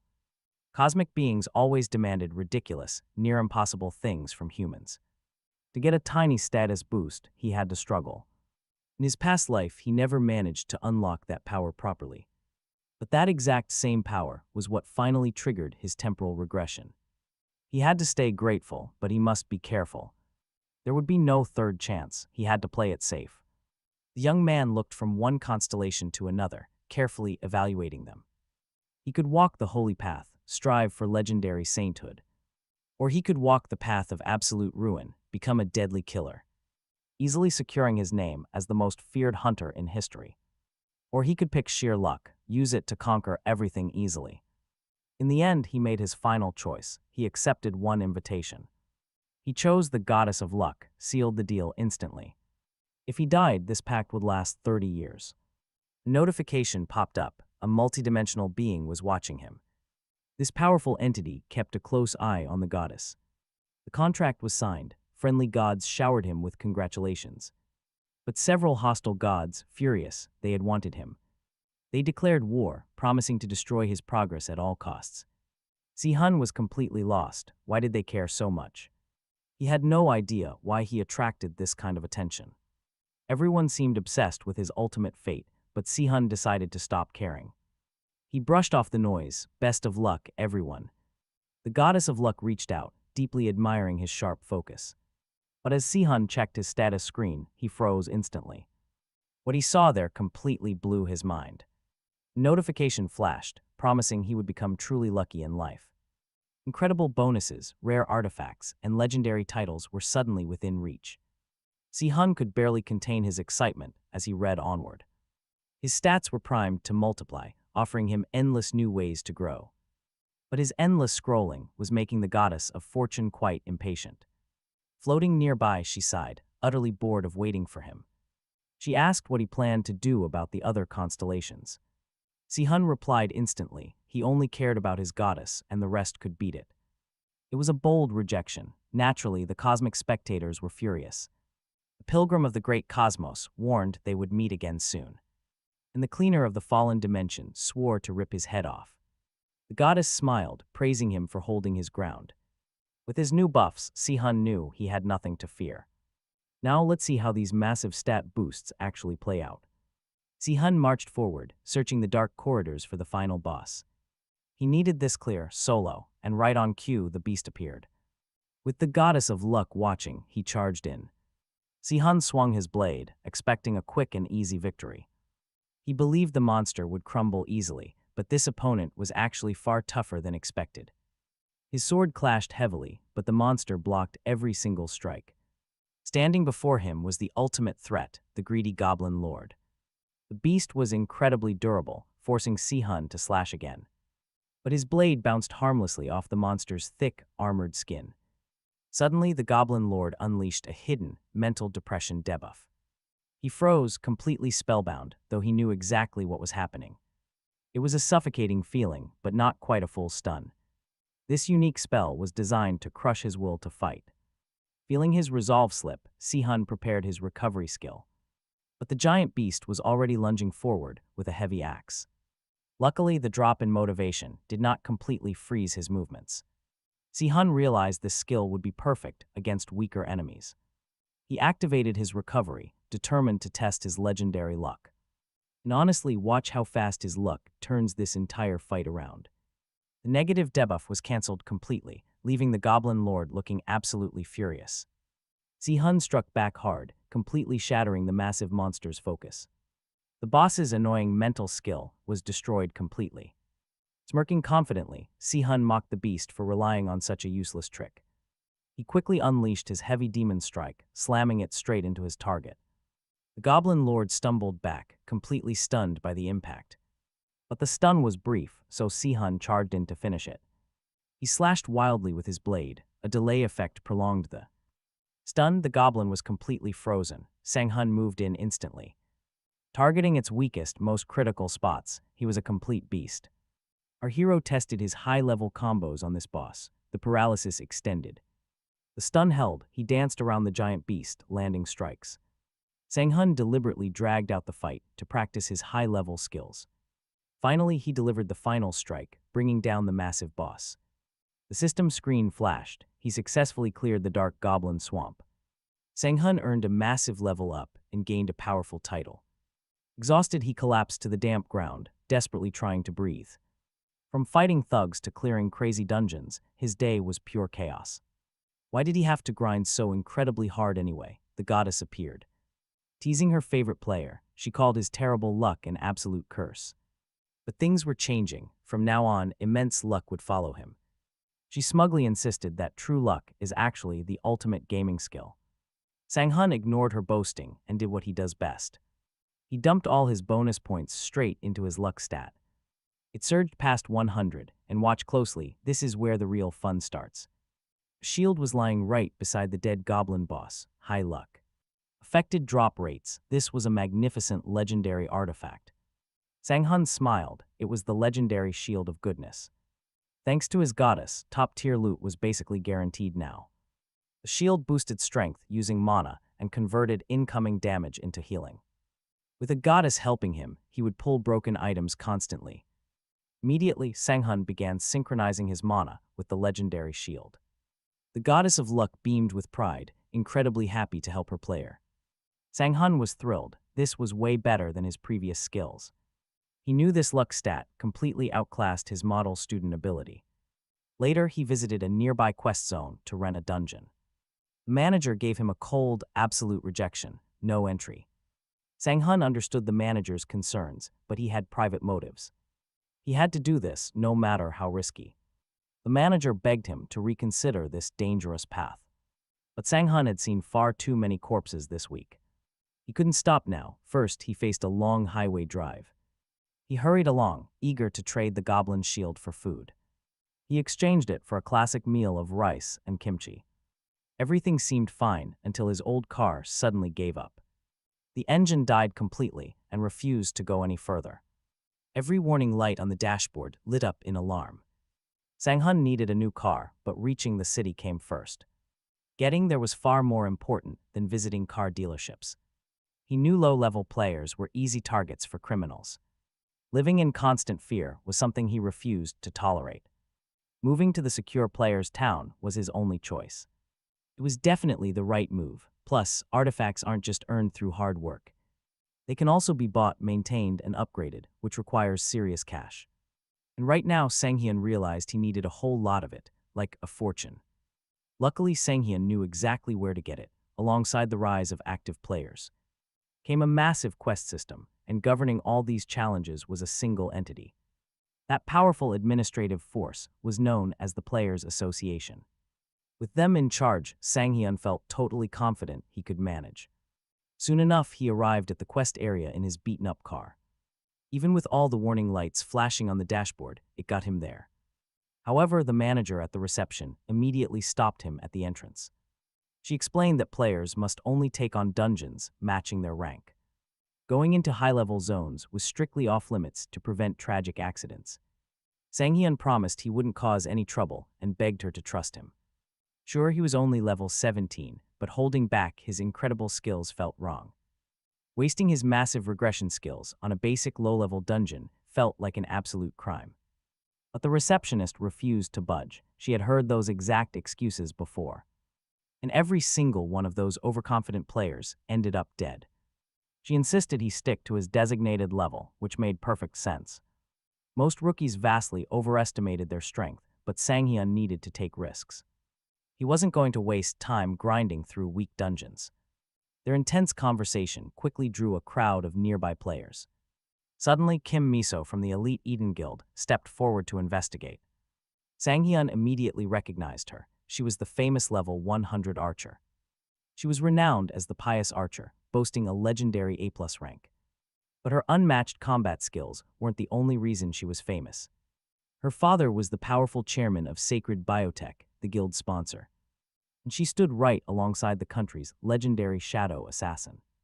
Not to mention she was allied with Korea's absolute greatest swordsman, Jo Jinho. She had the backing of the corporation with the biggest share in Eden. Basically, she was incredibly influential. Miso locked eyes with Sang-hyun and asked, "Have we met somewhere before?" She had actually been observing him quietly. Now she wanted to know why a low-level guy needed high-rank quests. Sang-hyun straight up told her the truth. He was doing it for the money. The elite players watching this scene were completely baffled by the exchange. They couldn't believe an elite player was wasting her time talking to a total nobody. Everyone waited eagerly for Miso to put this cocky weakling in his place. But Miso simply warned him, saying that high-rank quests were incredibly dangerous. Sang-hyun didn't back down, insisting he was ready for the challenge. He knew perfectly well that higher risks always brought much greater rewards. But his decision wasn't just about cash, it was also a bit personal. In his past life, she had rejected his guild application for being too weak. He didn't hold a grudge, but the memory was definitely still fresh. Then Miso pointed out that solo questing was banned by the association. Hearing that, Sang-hyun froze. That really threw a wrench in his plans. He had totally forgotten that this annoying rule wouldn't be changed for years. There was no point in begging anyone anymore, so Sang-hyun turned around and walked away, claiming he had business to attend to. But right then, Kim Miso called out to him, saying she had an interesting idea. She suggested he join her quest. On the raid, the other players watching them talk were insanely jealous. They all wanted a chance with such a gorgeous girl. But Sang-hyun was cautious, very cautious. He suspected Kim Miso had a hidden agenda and demanded to know her terms. She simply asked why he could not accept a simple favor or a gesture of goodwill. However, the young man replied that life had taught him never to trust anyone. Kim Miso countered. That bitter experience was a great teacher, but she had absolutely no strings attached. She honestly just wanted to clear the dungeon with him. After all, if his real combat skills fell short of his big talk, the cocky rookie would pay for it with his life. But if his insane confidence actually matched his combat skills, she promised to offer a sincere apology. It was a direct challenge, and Sang-hyun could not back down. He accepted. Now Kim Miso's fame was reaching way beyond the game itself. Any fashion brand she wore instantly skyrocketed, and endless articles were written about her. Every move, if she labeled a player as arrogant, their career was instantly over. Still, Sang-hyun smiled and said he was ready to go. This was going to be fun. Soon, their driver brought them to the rift and planned to wait, but Miso sent him away. They had no time. They would be busy inside for quite a while, since every guild member kept a packed schedule. Because of this, Kim Miso knew finding someone on short notice was nearly impossible. Nobody runs high-level dungeons without prior agreements. But inside the administrative hall, she had her own secret motives. While lurking there, she overheard Sanghyun talking. The entry criteria were way too high for her to tackle completely alone. Then, right out of nowhere, she spotted this perfect, insanely confident partner. His identity was a complete blank slate, which only added to the suspense of the whole raid. Kim Miso asked the receptionist what quest Sanghyun had signed up for. The clerk pulled up the file and handed over the details. His specific choice was absolutely shocking. No simple gathering or hunting. This guy had queued up for a brutal defense quest. A player has to slay every single monster. To survive, the golden rule for these raids is clear. A team needs 4 players, including at least one long-range damage dealer. Yet here he was, diving in completely alone. Honestly, without Kim Miso, this was a total suicide mission. He would have died. Sanghyun looked over and asked if she was getting cold feet. He noticed the beauty had gone completely quiet and assumed she was terrified. Sanghyun even offered to wait for other players, maybe a proper tank or a long-range damage dealer if she felt too overwhelmed. But Kim Miso scoffed at the idea, insisting she was not afraid at all. She barely held back from calling him an arrogant idiot, instead flashing one of her sweetest smiles as she slammed the confirm button. Game on. The players get flashed away, instantly arriving inside the dangerous quest zone. Right by the gate, the female manager is visibly panicking already. Even with elite Kim Miso alongside him, she expects absolute disaster. Nearby players watch in disbelief, wondering how this rookie hopes to survive. It is an impossible feat, especially considering his incredibly low rank. Sanghyun is only level 17, entering an area scaled for level hundreds. No one understands why an elite powerhouse like Kim Miso is helping. She is famous for being the association's youngest A+ ranked hunter. This tier system evaluates raw capability rather than just a basic level. Instead of simple numbers, the board looks at 2 main factors. They calculate total dungeon clears alongside a player's overall combat instinct. Thanks to her high instincts, Kim Miso rose through the rankings. Her sharp battle senses effortlessly secured her that elite A+ title. Of course, there are still a few legends who outrank her. None of that matters now, as the low-level underdog steps forward. He walks into the dimensional portal with her, and the gate closes. The players vanish inside the defense quest, titled Night of the Wolves. Set in a ruined city at night, thick pitch-black darkness covers everything around. Standing on a high building rooftop, Kim Miso prepares her bow and arrows. Below her, Sanghyun calmly strolls down the abandoned and silent city streets. His partner keeps a very close eye on his every move. She will step in if necessary, but she hopes this humbles him. Let's rewind 30 minutes to the tense argument that broke out earlier. Sanghyun had bluntly warned her not to interfere with his fight. He told her to stay back unless he explicitly calls for assistance. In return, he promised to hand her 5% of the cash. She was totally stunned. Getting 5% for doing nothing is crazy. But Kim Miso remains convinced that he cannot handle this onslaught alone. A lone level 17 player cannot possibly survive hundreds of giant killer wolves. Money does not interest her anyway, so she directly issues a warning. Even at level 100, she would struggle to clear this solo. Sanghyun just smiles, telling her to sit back and enjoy the show. Giving up the argument, she yells after him as he walks away. For every single beast he misses, her cut will increase by 1%. If 95 escape, he gets absolutely nothing. Suddenly, a massive claw strikes. A menacing growl echoes, and several monstrous wolves block the dark road. Sanghyun chuckles, shouting back that those harsh terms are perfectly fine. He is incredibly confident that not a single beast will escape his blades. The lead wolf bears its terrifying fangs, lunging forward for a snack. But Sanghyun has no intention of losing his precious cash prize. They clash instantly. Kim Miso watches the collision with bated breath. She is genuinely worried, but the initial clash ends in pure devastation. The entire wolf pack is obliterated, their shattered bodies lining the pavement. Sanghyun casually steps over the bloody carnage, tossing a smirk upward. He mutters that they look almost cute up close, which she will never see. Standing on the rooftop, Kim Miso realized this young man's confidence was no fluke. His swings were absolutely flawless, with a stance that perfectly utilized a massive two-handed sword. He held the perfect posture, showing off the ultimate balance of offense and defense. It was exactly what top fighters described, attack and defense working as one, even better. Sang-hun cut down multiple enemies with single, highly calculated strikes. The girl realized her new ally had earned every bit of his swagger. And yet, despite his skill, the sheer number of monsters was overwhelming. A massive pack of bloodthirsty wolves had already swarmed right around Sang-hun. Even though he was only at level 17, he was determined to prove he could handle them. Kim Miso was ready to fire her bow and join the chaotic fight. But she stopped cold, realizing something bizarre was starting to happen. Right then, Sang-hun unleashed his demon strike skill, freezing the entire wolf pack instantly. They stood completely still as if rooted to the floor. It was hard to believe. But he had triggered a powerful stun. Kim Miso was so shocked she almost tumbled right off the roof, though her footing was the least of her worries. The boy's skill was phenomenal. Stunned by the sight, she quickly counted the seconds and realized the stun lasted over 4 seconds, even outclassing Jinho's powerful ability. This meant he could easily freeze his targets before utterly dismantling them. And that was exactly Sang-hun's plan, as he sliced through the helpless beasts. While they were completely incapacitated, defeating them was almost too easy. He looked up and finally spotted a real opponent, an enormous black wolf charging his way. The beast was far larger than the others, barreling toward him at full speed. Even in his previous life, he had rarely run into these massive black wolves.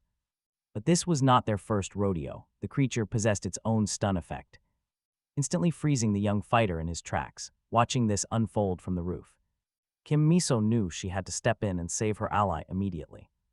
She quickly activated a rare artifact to cleanse the stun on Sang-hun. She had been so engrossed in his fight that she temporarily forgot the beast's power. Cleansing his crowd control was the top priority, and she had to act fast. She would have to lecture him about reckless behavior once they both survived this. While Sang-hun could stun others, breaking free of one at his low level was impossible.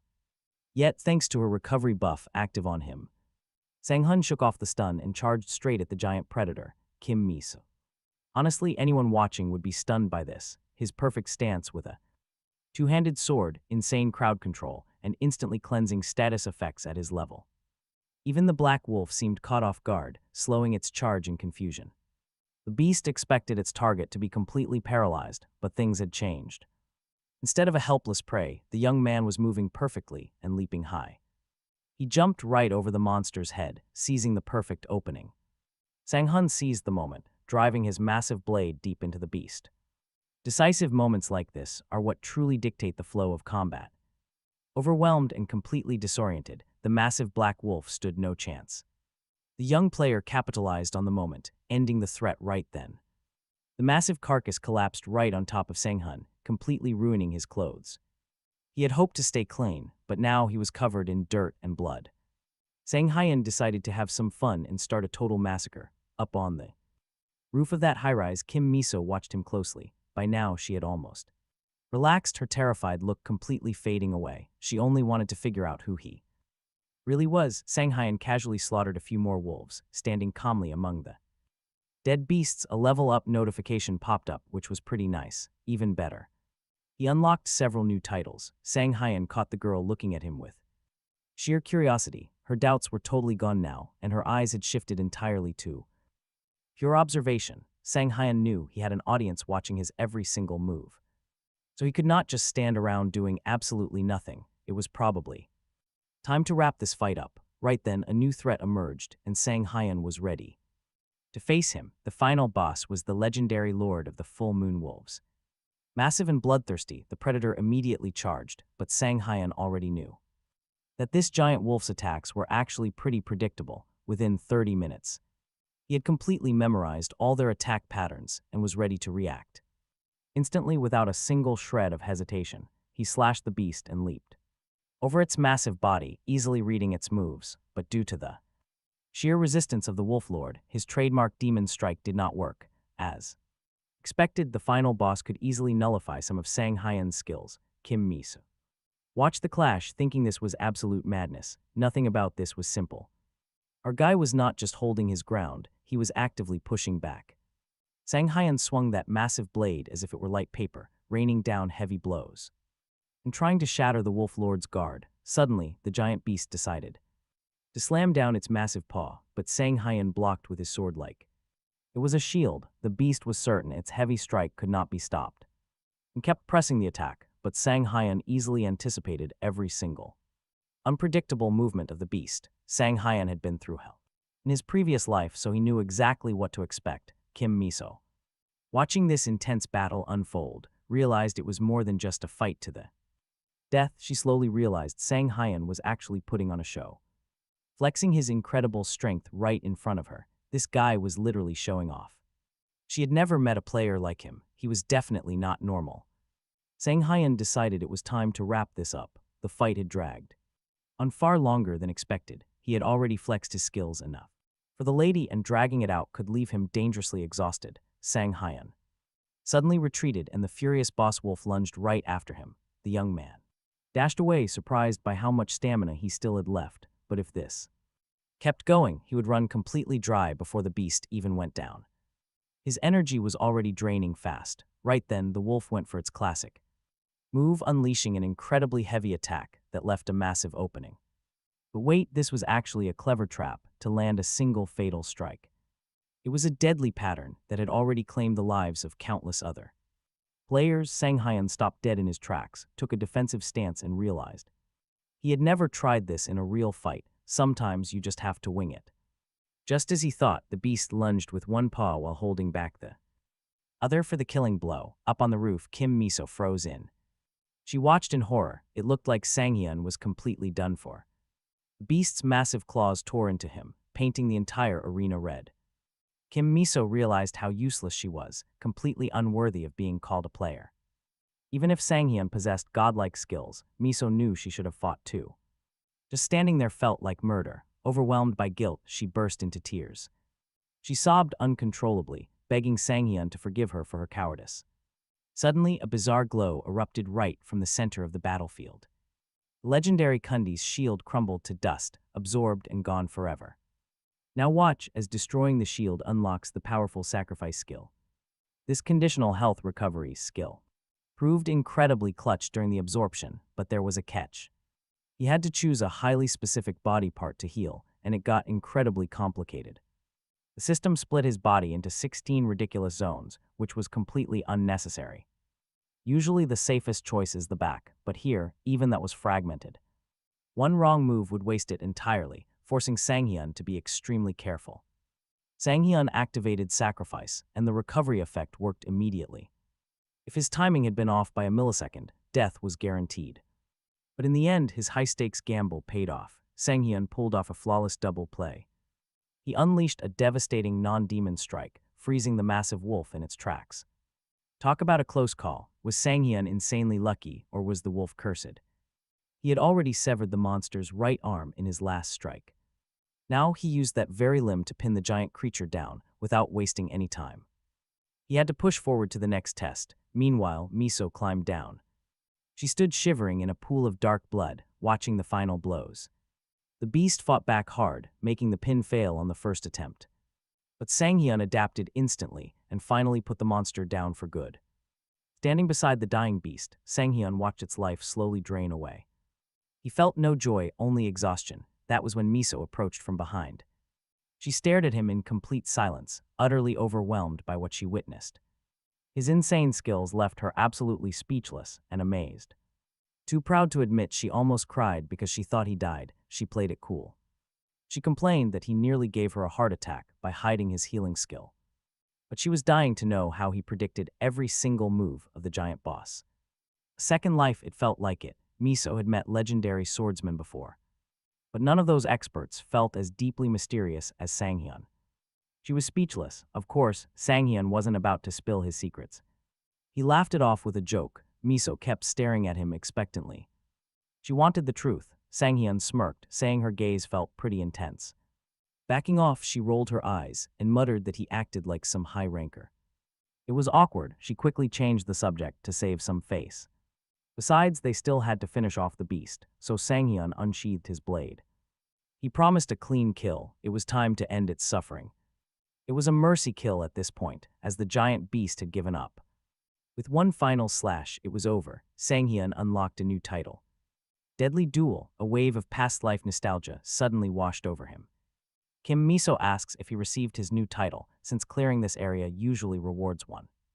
She mentions having cleared this very dungeon all on her own in the past. She felt dirty. To her, it felt like she was just cheating. She admits she has nothing to be proud of since her gear carried her. Every room was cleared using high-tier artifacts. Sanghyun tries to comfort her. He points out that knowing how to utilize powerful artifacts is a skill too. Her gear is worth a fortune, over 200 million won to be exact. Yet comparing herself to him, using a cheap mass-produced greatsword, made her feel embarrassed. Seeing him fight with penny's-worth gear made her feel completely outclassed. Right then, his newly acquired title of Deadly Duel suddenly triggers. Wait for it, he instantly senses everyone within a several-meter radius. Totally flustered, he quickly shuts the passive system completely off. Kim Miso mentions she is ready to head out but needs to call porters. Sanghyun nods, fully aware that clearing the dungeon means lots of monster loot. To haul all these valuable materials back, getting porters was absolutely essential. He hopes to leave a solid impression by handling these annoying logistics himself. Then he remembers the promised reward he has yet to hand over to her. But Kim Miso smiles and tells him not to sweat the small stuff. Since they will be teaming up often, she tells him to consider it an investment. It is an investment in his future. Sanghyun reluctantly agrees to her terms. But relax, not a chance. He still cannot let his guard down. As Kim Miso walks out of the portal first, Sanghyun prepares to follow. He turns to leave. Suddenly, a brilliant light flashes right behind him. Spinning around, he instantly checks the clear reward he has been anticipating. Resting in the dust is a glowing blue moonstone. Sanghyun begins to tremble. This breathtaking sapphire gem is filled with the faith of the Silver Wolf tribe. It is a legendary platinum-ranked artifact. Joy washes over him, bringing tears of happiness. This single treasure is easily worth over 1 billion won on the market. That is literally enough money to buy a high-end apartment downtown. Now that is a real goddess, she smugly asks if he believes in her touch. However, the owner of the torn lips strongly objects to this absurd favoritism. The rival god demands that the goddess of luck be booted from the system. Unfazed, the goddess casually proposes a vote among the observing constellations. The sudden motion to cast votes is put into effect immediately. The decision is completely unanimous, stripping the angry god of his constellation status. Sanghyun watches this divine drama unfold, completely speechless at the system.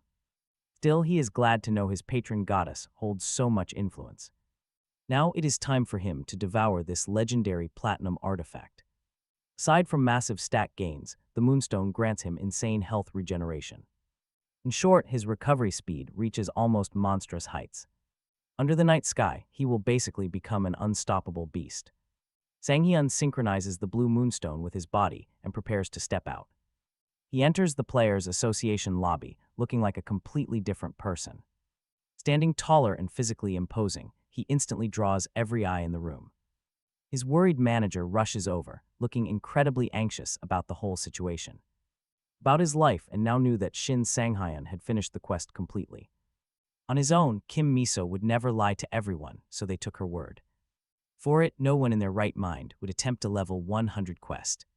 When they were only level 17, any normal player would try to stop such a suicidal run. The manager did everything she could to prevent it. Now she had to.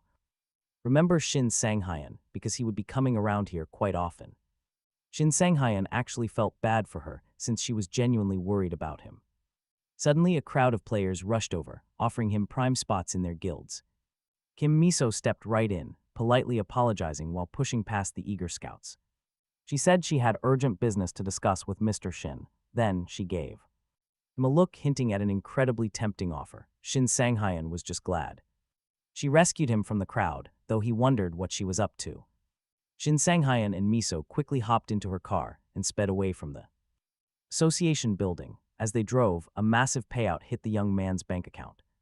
It was an incredibly sweet surprise, especially getting the massive quest reward so Fast, he had never seen such a huge chunk of cash transferred this quickly. Shin Sang-hyun admitted this was a first for him. Kim Miso smiled, explaining that she personally called the managers to speed up the process. Shin Sang-hyun was completely blown away by the cash and thanked her for looking out for him. Kim Miso then glanced at her driver, who gave her a quick nod of understanding. A high-tech security mode activated, transforming the vehicle into a completely soundproof bunker. Shin Sang-hyun realized right away that a catch was coming. And let's be real, nothing good ever comes for free in this world. Kim Miso did not waste any time sugarcoating things for him either. She got straight to the point, offering Shin Sang-hyun a spot in the Eden Guild. Shin Sang-hyun noted that despite his apparent lack of skills, she trusted him. Inviting him to the elite guild was a massive show of confidence on her part. Eden was a literal paradise for players, the absolute dream destination for everyone. In his past life, the young man had belonged to a very mediocre guild. Yet it gave him safety. His old crew was just a small group of average players. They had nowhere else to go, but he felt totally comfortable there. Until that tragic day when every single one of his comrades died. Now, though, he was growing stronger too fast to need that kind of setup anymore. A guild would only drag him down and become a massive burden. Right now, flying solo was the fastest way to level up, so Shin Sang-hyun decided to reject her incredibly generous offer. Kim Miso asked if he wanted a solo guild. She admitted it was pretty easy to guess, considering his insane abilities. Plus, as the daughter of a massive corporate chairman, she always thought big. Miso was also the only player who currently knew about his rapid growth rate. Shin Sang-hyun realized that even though she knew he preferred playing alone, she was still putting all her cards on the table to win him over. This beauty was strategically building a connection that would pay off majorly later. She was an absolute master negotiator, constantly thinking 3 steps ahead of everyone. Later, they headed to the Special Players District near Jamsil Station.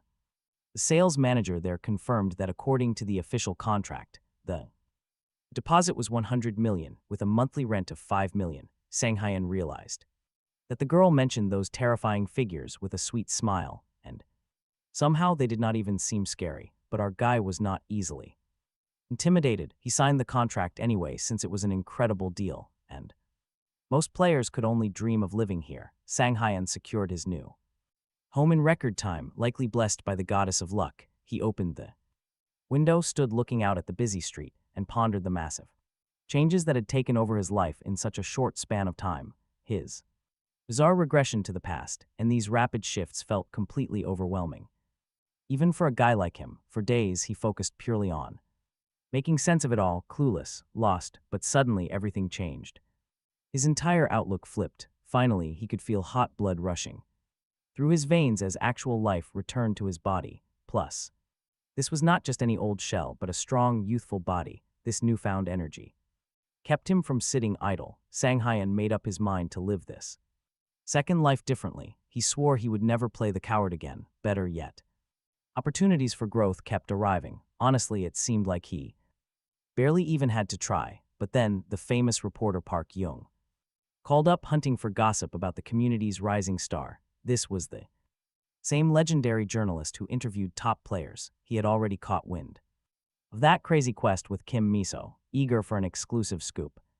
He was busy interviewing Kim Miso about the whole ordeal. Meanwhile, Sang-hyun thanked her for giving him a lift, though the gorgeous girl had some pending business to handle first. She mentioned that her crew planned to raid those mysterious unknown gates very soon. She was putting together an independent squad of just 4 players, minimum level 120. Sang-hyun did not even wait to hear the rest, immediately shouting that he was absolutely in. Kim Miso was stunned because he had just turned down her prestigious guild invite.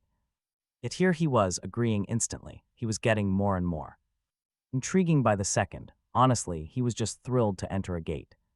Simply put, normal dungeons are fixed zones. Once inside, the entrance and exit are fixed, while traps and monsters strictly follow a pre-programmed script. But a gate, pure chaos. The layout shifts, and as you clear it, entrances and exits warp in real time. Even the monsters can mutate. As always, higher risk means sweeter loot. That is the golden rule. And in an unknown gate, a high-ranking artifact is guaranteed to drop. Kim Miso must have scored one herself. since that must be how she broke the seal on her black wolf. The gorgeous hunter promised she would contact the young man the moment. She gathered more details, meaning they would be chatting a lot soon. Kim Miso handed the young man her phone so he could save his number, but the split second his fingers touched the screen, a message popped up. Reminder about an upcoming meeting with Gregory. Kim Miso instantly snatched the phone back with a flustered apology, claiming she only wanted his number. Honestly, the girl had no idea why she was acting so weird. Kim Miso wanted to hide her meeting with Gregory from Sanghyun, but Sanghyun already knew. He knew this guy had a secret past, but then again, every player carried heavy baggage. Even Sanghyun himself harbored a massive secret that he could never share with another living soul. If the world ever discovered he had literally returned from the future, everything would change. Still, Sanghyun wondered where this mysterious player was hiding out these days. They had survived years together, so the guy could at least show his face. Meanwhile, inside the VIP room of the Eden Guild, a very different meeting was happening. Kim Miso sat down with Cho Jin-ho over coffee, and he promised to spend more time together. But her focus was elsewhere as she constantly checked her phone, waiting for a text. She admitted she was waiting for a reply from Sanghyun about their next raid.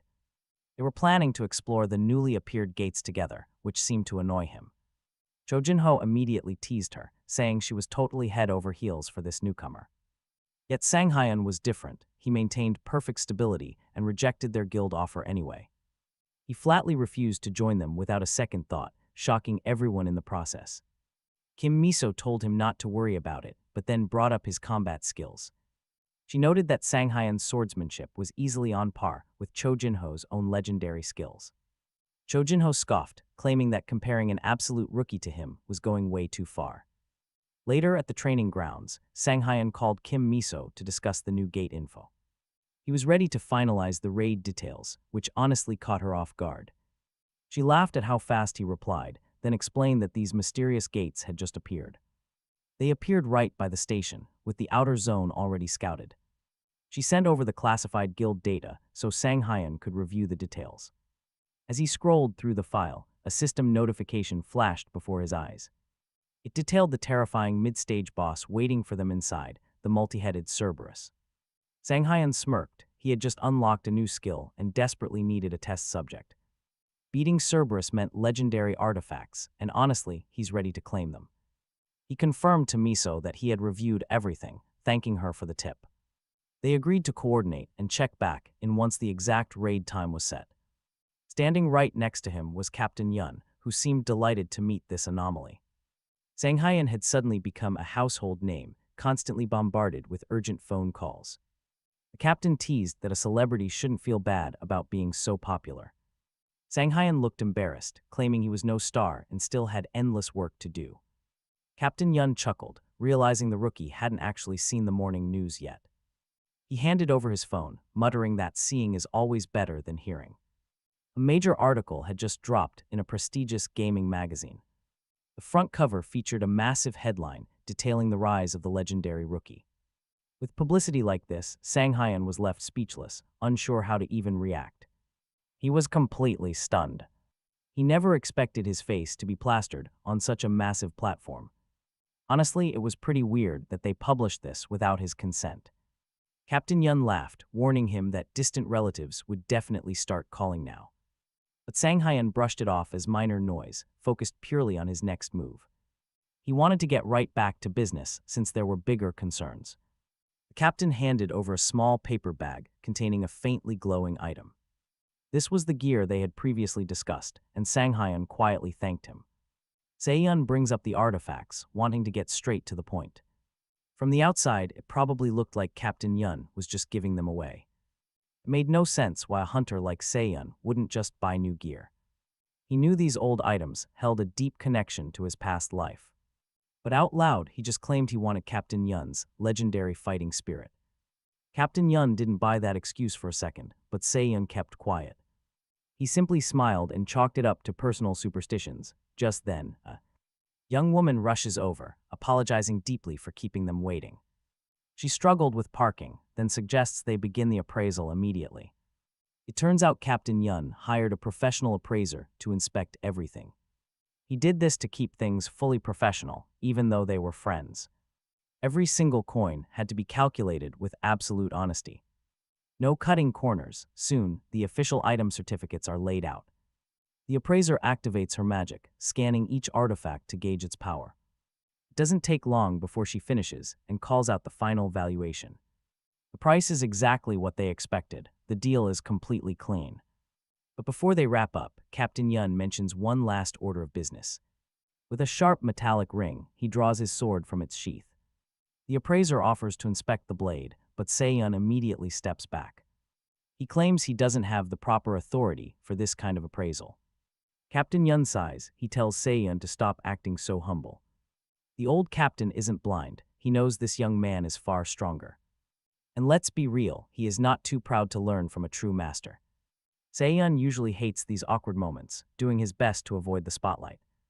But Captain Yun won't back down. He's an upright and intelligent hunter. Se-yun realizes that ignoring someone this sincere would just be plain cold. So he offers a compromise. Just show me how you normally swing. Forget the evaluation, just show off your standard swordsmanship for a second.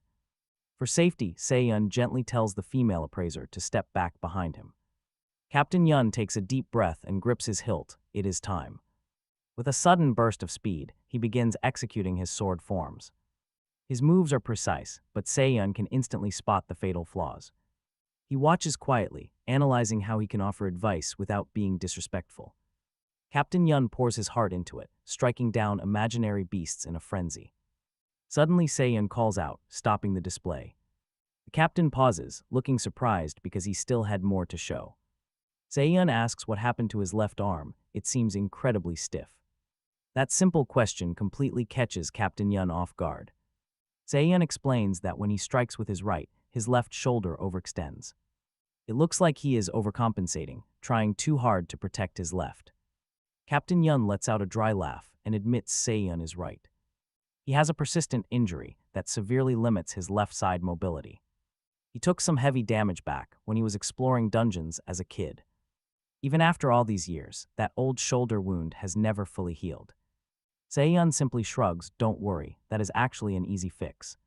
The injury is treatable and actually much easier to heal than it looks. The player needs to stop hiding his weakness and choose a bold sword style instead.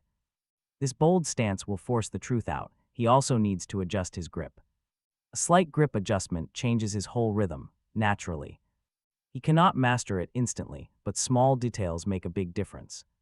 Sang-hyun continues to analyze the captain, pointing out his hand placement. He shows him exactly which fingers to squeeze and which ones to relax. The female evaluator notices that absolutely no one is paying attention to her anymore. Instead, the two men are getting closer and closer. Sang-hyun offers helpful guidance, correcting his posture, showing him how to bend and shift his weight properly. Before long, their movements synchronize, looking almost like a beautifully choreographed battle dance. Captain Yun is thrilled with the lesson, realizing how much he still has to learn. Meanwhile, the appraiser has zero clue what is going on and pulls out her phone. She starts searching online to see how men normally hold each other during sword training. After purchasing some powerful new artifacts, Sang-hyun gets back to business. The transaction was a huge success, even though it cost him 4 million won. However, the incredible benefits he will receive from these items are worth far more. Captain Yun looks deeply satisfied after their intense sword training session, while the appraiser stares strangely, though she is likely just tired of waiting. Finally, the lesson wraps up. Sang-hyun is incredibly eager to test out these new artifacts immediately. He wants to see how much stronger he can get before the next gate opens. He could be called to clear a gate at any moment, but first, trouble finds him. Sang-hyun has to slam on his brakes because some thugs are blocking his parking spot. He politely apologizes, thinking he was just distracted and did not see them. However, it turns out this fat man has been waiting specifically for him. The bulky thug has been waiting a long time and is thrilled his target finally showed up. He leans right up to the driver's side window, demanding Sang-hyun step out immediately. Sang-hyun is completely confused. After all, this is his own vehicle. Yet these obnoxious thugs loudly insist that he is in the wrong. Sang-hyun looks utterly dumbfounded, knowing he has not sold his car to anyone. Then the fat man pulls back his jacket to reveal a terrifying fire ability. If he does not want to burn alive inside, he needs to get out. Looking at their smug faces, Sang-hyun finally remembers exactly who these guys are.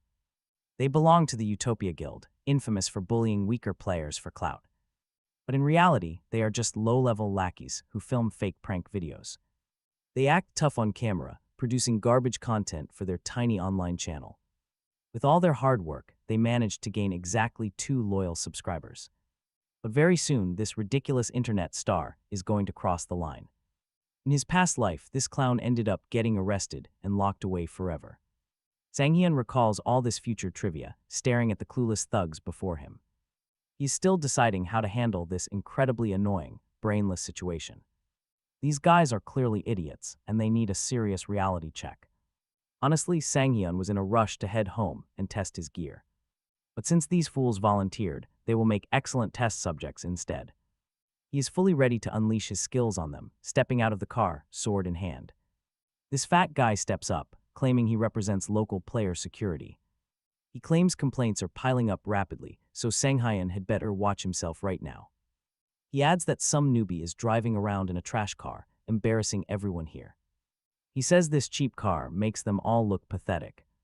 These self-proclaimed tough guys are absolutely furious about sharing their neighborhood with a complete loser. To make a point, the fat guy kicks Sang-hyun's car. Talk about absolute disrespect.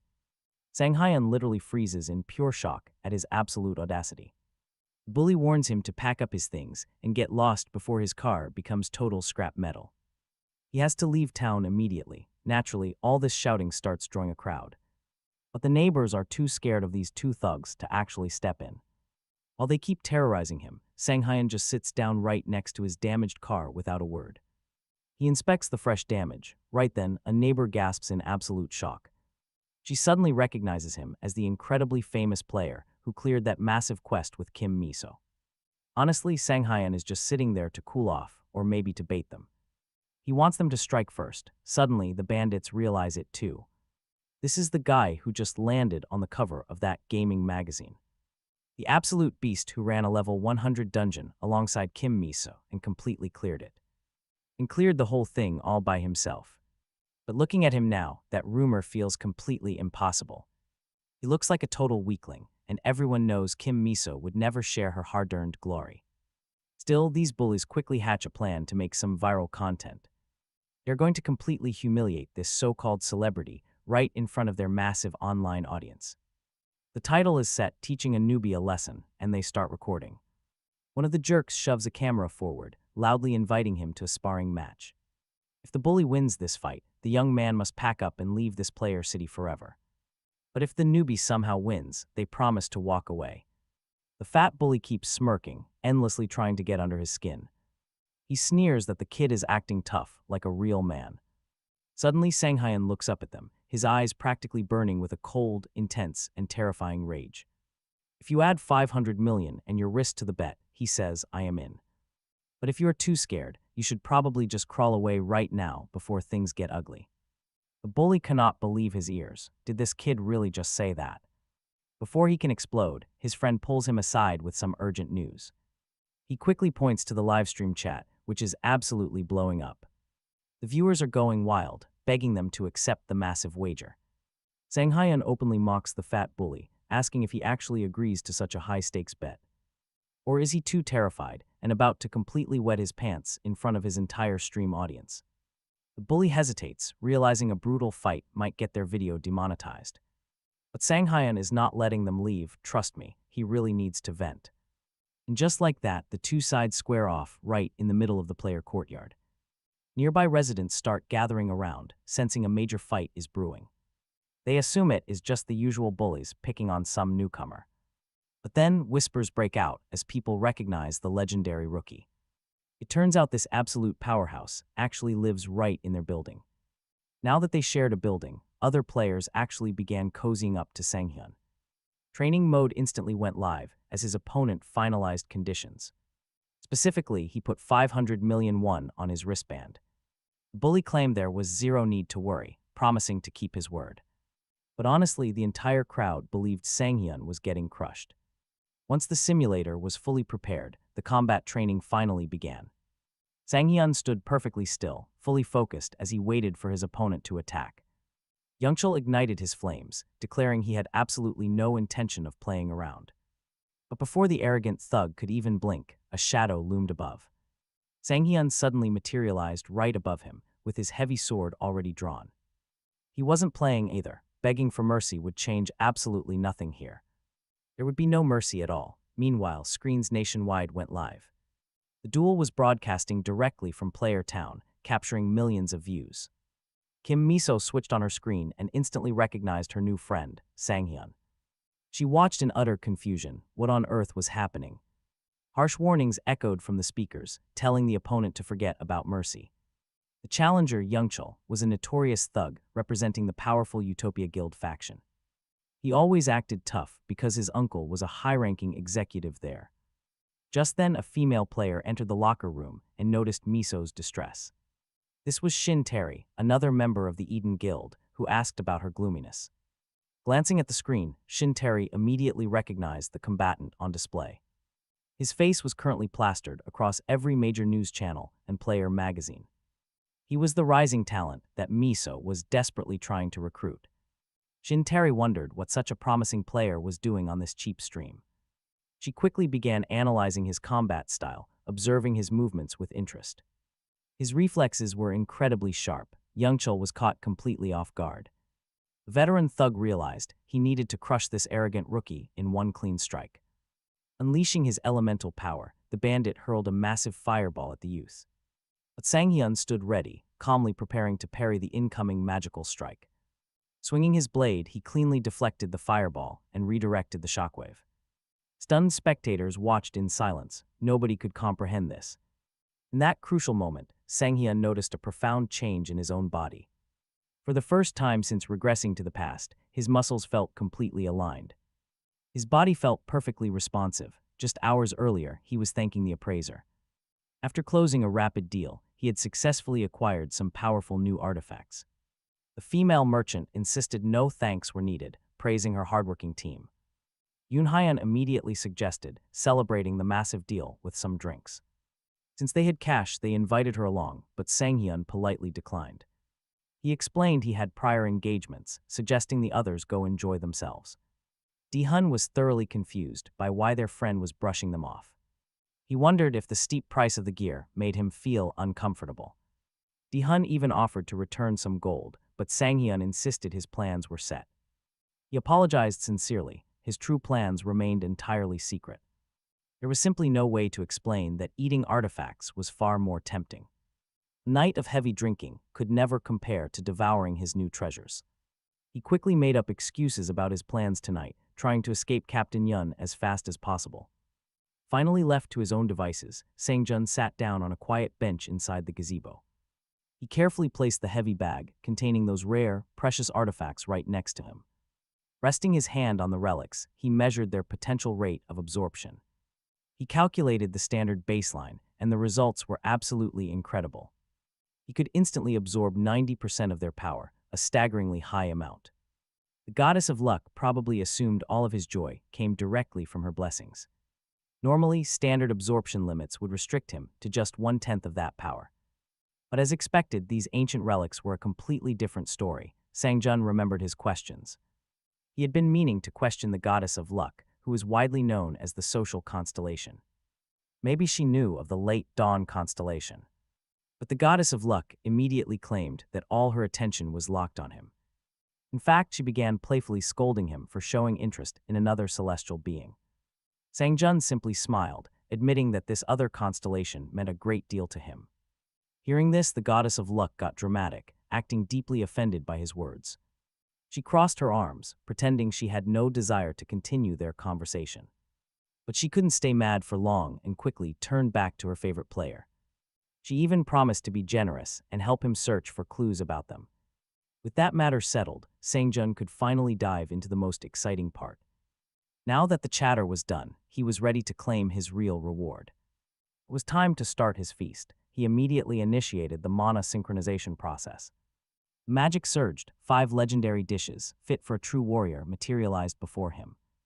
It did not matter that these artifacts were completely worn out and ancient. Even real gourmet food could never match the brutal power and flavor of this meal. These special relics provided the absolute maximum level of total assimilation. Just imagine how terrifyingly strong he will become once he completely devours all of them.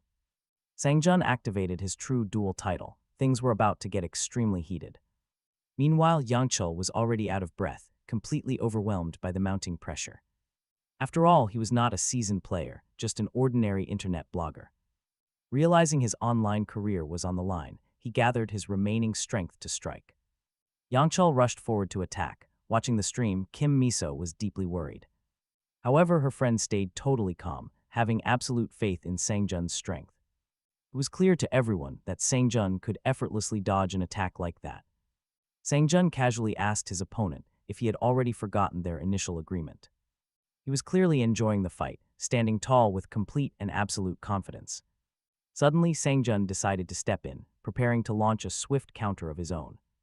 He lunged forward with blinding speed, aiming a direct and decisive blow at his opponent. Sangjun was going to take the match, along with the 500 million won reward. The friend filming the live video was thrilled, expecting a massive trap to spring. He believed Sangjun would get caught. Suddenly, Sangjun felt a freezing chill on his leg. Thick ice crept up his limb, completely freezing him in place so he could not move. At that exact moment, the fat blogger Yangchul leaped forward, gloating that he had won. He mocked him, claiming he was now completely helpless. Sangjun slowly looked down. He realized a freezing spell had trapped him. Terry, who was closely observing the fight, realized that Yangchul was secretly capable of using far more than basic fire magic. An icy trap like that might actually work, but Kim Miso just chuckles softly before continuing. She tells her friend to stay calm and pay very close attention to what happens next. This newcomer is no joke. Sang Hyan can actually nullify an entire stat. Finally, everyone would see why Kim Miso wanted him so badly. She needed him in her guild, but you seriously have to see this to believe it. Rumors are one thing, but seeing this level of power in person is completely different. The broadcast looks grim. The kid is almost entirely trapped in solid ice. There is no way he can win from this position. Even his opponent, Yanko, seems slightly confused. He has no clue what is happening or where the kid disappeared to. Where there was once a player, only frozen shards remain, but right at that moment, things shift. A sudden burst of focus triggers his skill. Until he stops, there is no escape. Yanko can only stare blankly at the empty space in the center of the frost. Suddenly, Sang Hyan drops straight down from above with his blade drawn and ready to strike. He slams his feet right into Yanko, knocking the heavy fighter flat onto the ground. Sang Hyan drives his sword downward for the final, crushing blow. Fortunately for his opponent, though, Yanko is not dead. The training mode steps in to shield him from lethal damage. The attack is blocked, but that does not change the outcome. Everyone watching this match just saw exactly who the real monster is on this field. They also witnessed the absolute humiliation of Yanko. Talk about a massive reality check. Just look closely at Sang Hyan. The energy radiating off him has completely changed. The crowd cannot figure out what trick or resource he used to secure this victory. Even Shintari is struggling to comprehend what she just saw on screen. It felt like the awakening of an entirely new ability. She mentions terms like transcendence. Looking at those pitch-black pupils, Shintari is convinced it is psychedelia. From what she knows, channeling a skill like that demands an immense amount of energy. Dealing real damage with it should drain him completely, yet he looks untouched. It seems Sang Hyan won without his opponent landing a single hit on him. Kim Miso disagrees, pointing out that he has never used this skill around her before. Shintari argues back. Acquiring an ability like this requires an insane amount of pure luck. That leaves only two options. Either he simply had no reason to use it before, or he somehow managed to obtain this massive power boost very recently. But doing that in such a short window of time is practically impossible for anyone. Meanwhile, a female appraiser sits in her office analyzing recent trade data. She scans the transaction logs and suddenly freezes in pure panic. Cold sweat drips down her face. Things are bad. Sang Hyan bought a mysterious bracelet today, but there is almost no documentation on it. An ancient relic left behind by the sages long ago. While it might hold hidden energy, its initial state is incredibly weak. Unless the wearer has unbelievable luck, they should not expect anything from it at all. However, there is a small chance that this accessory can grow over time. She decides to look up the hidden skill, expecting it to be completely useless. But if he actually unlocked it, then the goddess of luck must be on his side. The hidden attribute of the bracelet is indeed a powerful psychedelic state. It plunges the user into an overwhelming rage, similar to a berserker. Now our young fighter turns to his opponent with a cold question. He asked his opponent what happened to his wrist, suggesting they turn off. The training mode to run the fight again, Yunho felt completely crushed and defeated, not even wanting to speak with this incredibly annoying rookie. Yunho had totally underestimated him because he looked weak. Because of that, the player did not expect such crazy power. Now, he had to take this duel very seriously. Yunho decided he needed to gain some distance first, even though he had no idea if it would make any real difference. The only truth was, this felt totally different from before. Yunho had heard the new guy was strong, but he never imagined anyone could be this insanely powerful.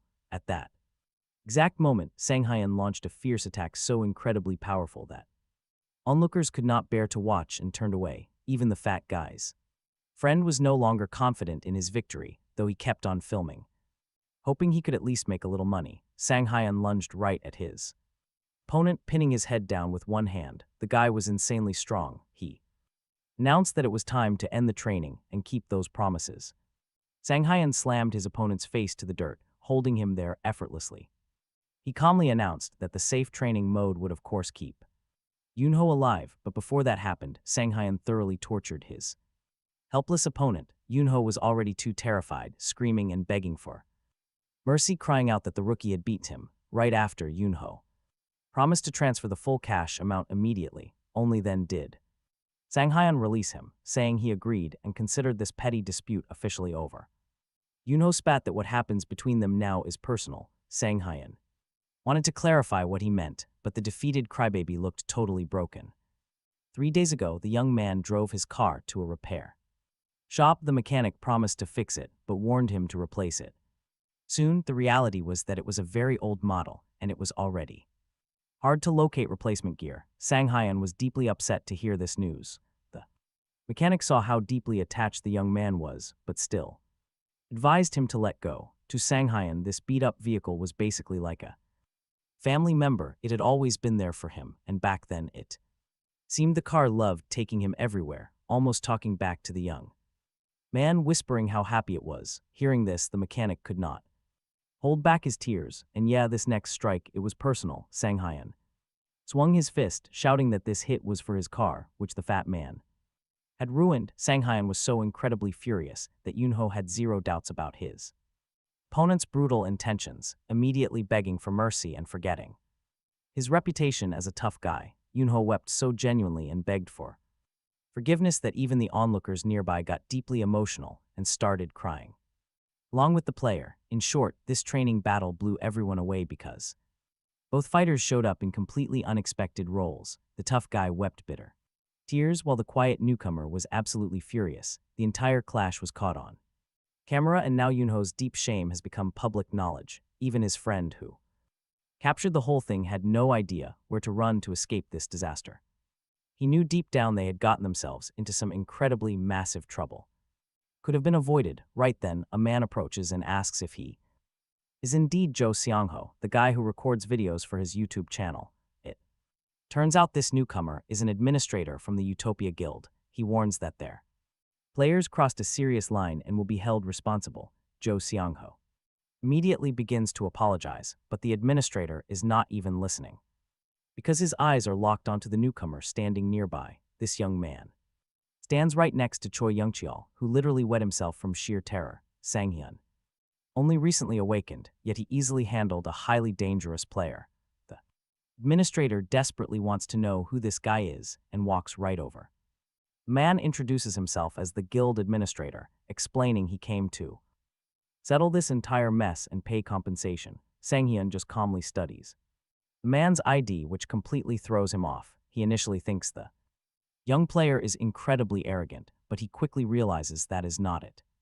Sanghyun radiates the absolute calm of a seasoned veteran. His unreal presence and power clearly dwarf his actual level. Bowing politely, he introduces himself as Mun Baekhyun an administrator directly representing the Utopia Guild.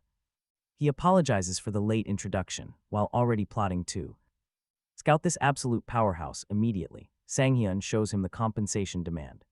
And Baekhyun agrees on the spot, despite the shocking price tag. The numbers are terrifying, but Sang-hyun offers to settle for a symbolic 20 billion won because he originally forgot to calculate the mental distress. Now he knows 5 billion is not nearly enough. The stunned administrator has no idea how to react, simply muttering the massive number under his breath. Meanwhile, Choi Young-cheol lies sobbing in the middle of the courtyard instead of changing his soiled pants. Suddenly, muffled voices echo from outside. The apartment door followed by a persistent ring. They are waiting for Sang-hyun. Our hero definitely did not expect the media to swarm him this fast. The reporters demand to know where Kim Miso is and when Utopia will finally pay the Eden Guild. Back outside, Sang-hyun struggles to reach his apartment. The street is completely blocked by a massive crowd of journalists. Slamming the door shut, he finally cuts off the persistent reporters, who are constantly bombarding him with wild questions. Everyone wants answers. But there is no way he can deal with this nonsense right now. They are even spreading crazy rumors about a romance with Kim Miso. He simply cannot understand why the public is so obsessed with his private life. His own life is still in complete disarray, yet the press is already making up dating rumors out of nowhere. A relationship would be nice, sure. But he has to prepare first. Sang-hyun decides to start fresh with some stylish new clothes, picking out high-quality fashion to upgrade his look. Meanwhile, the day to raid the gate with Kim Miso finally arrives. Preparing for this run has made his entire week absolute chaos, but the payoff turns out to be entirely worth it. After striking a brilliant deal with Captain Yun, he scores a legendary artifact. Even better, his demon strike technique leveled up during the clash, and his master-level two-handed sword mastery reached new heights, becoming far more durable, and this was only the very beginning of his growth. There was no telling how much stronger Sang-hyun would get over time. His training results were absolutely phenomenal. Even Sonya found herself quite impressed, seeing his performance as a stable, reliable foundation he could always rely on. Still, several dangerous weaknesses had crept into his most recent battles. Sang-hyun struggled to fully bring out the combat experience from his past. The battle against the Black Wolf had forced him into pure survival mode. His limited attack options held him back. Against Yan Cho, he fell right into every trap because his speed was just too low. Every enemy he faced had been vastly stronger, and things had to change. Sang-hyun needed a different future. He could not fail again. Losing his closest allies who fought right by his side was not an option. To avoid the fatal mistakes of his past life, Sang-hyun had to grow. He wanted to become someone new, strong enough to protect what mattered. Determined to reshape his own destiny, he wanted to protect everyone around him. Deep down, Sang-hyun aspired to be like the savior from his childhood, who once saved his life. Back in the present, he planned, searching for a quest that would push him to the very top. Suddenly, a sharp ring from his phone broke his train of thought. The famous reporter, Park Jong-min, was calling about their upcoming interview. Having agreed on it last week, the reporter was calling to confirm. Naturally, Sang-hyun had totally forgotten, but he quickly covered his tracks. He promised to head over immediately and suggested a nearby restaurant instead.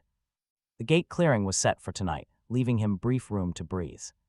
This interview would be quick, leaving plenty of time for the raid. Dressing fast, he threw open the front door and froze solid. A swarm of persistent reporters blocked his path, looking entirely at home. They sat drinking tea and eating noodles, waiting like they owned the place. Sang-hyun completely lost his temper over their intrusive questions about his private romance. Activating his visual skill, he forced raw power through his body. With speed exploding, he aggressively barked at them to leave. Meanwhile, the reporter Park Jong-min sat waiting patiently at the restaurant. Suddenly, a loud ruckus. The restaurant shook. Now watch. Every single customer stopped eating. Nervously, they looked around. Spotting Sang-hyun through the crowd, the reporter stood up and waved. He called out, "Already ordered a coffee, no worries." But Sang-hyun looked furious. The reporter was off guard. Park Jong-min noted the deep tension. The player brushed it off. Insisting he was fine, he blamed it on a busy schedule. Asking if he had just survived a deadly dungeon raid, the journalist pried. Sang Hyen denied it, chalking his mood up to minor daily annoyances. Truth was, real life felt infinitely harder than clearing a dungeon. Taking a deep breath, he finally calmed down and apologized. Park Jong-min wanted to discuss the recent Quest Zone incident. But since then, an even bigger story had broken out. It was happening, and the more the reporter thought about it, the clearer things got. Sang Hyen was rapidly becoming the hottest topic of discussion among all players. With his every move scrutinized and closely watched by the public, of course. Everyone agrees that level or tier doesn't always determine a player's true mastery, but Sang Hyen was a total exception. Despite his low tier, people called him an exceptional newcomer, Sang Hyen knew. This wasn't surprising, but now not only reporters, but every major guild was hunting for him. The young man admitted that he had indeed received numerous scouts, not just from the Eden Guild, but others too. Word of this incredibly unique rookie had even spread way beyond Korea. Tonight's news, which hasn't even hit the TV broadcasts yet, will reveal that 5 major foreign guilds are desperate to recruit Sang Hyen right away. This morning, they submitted official recruitment requests to the association.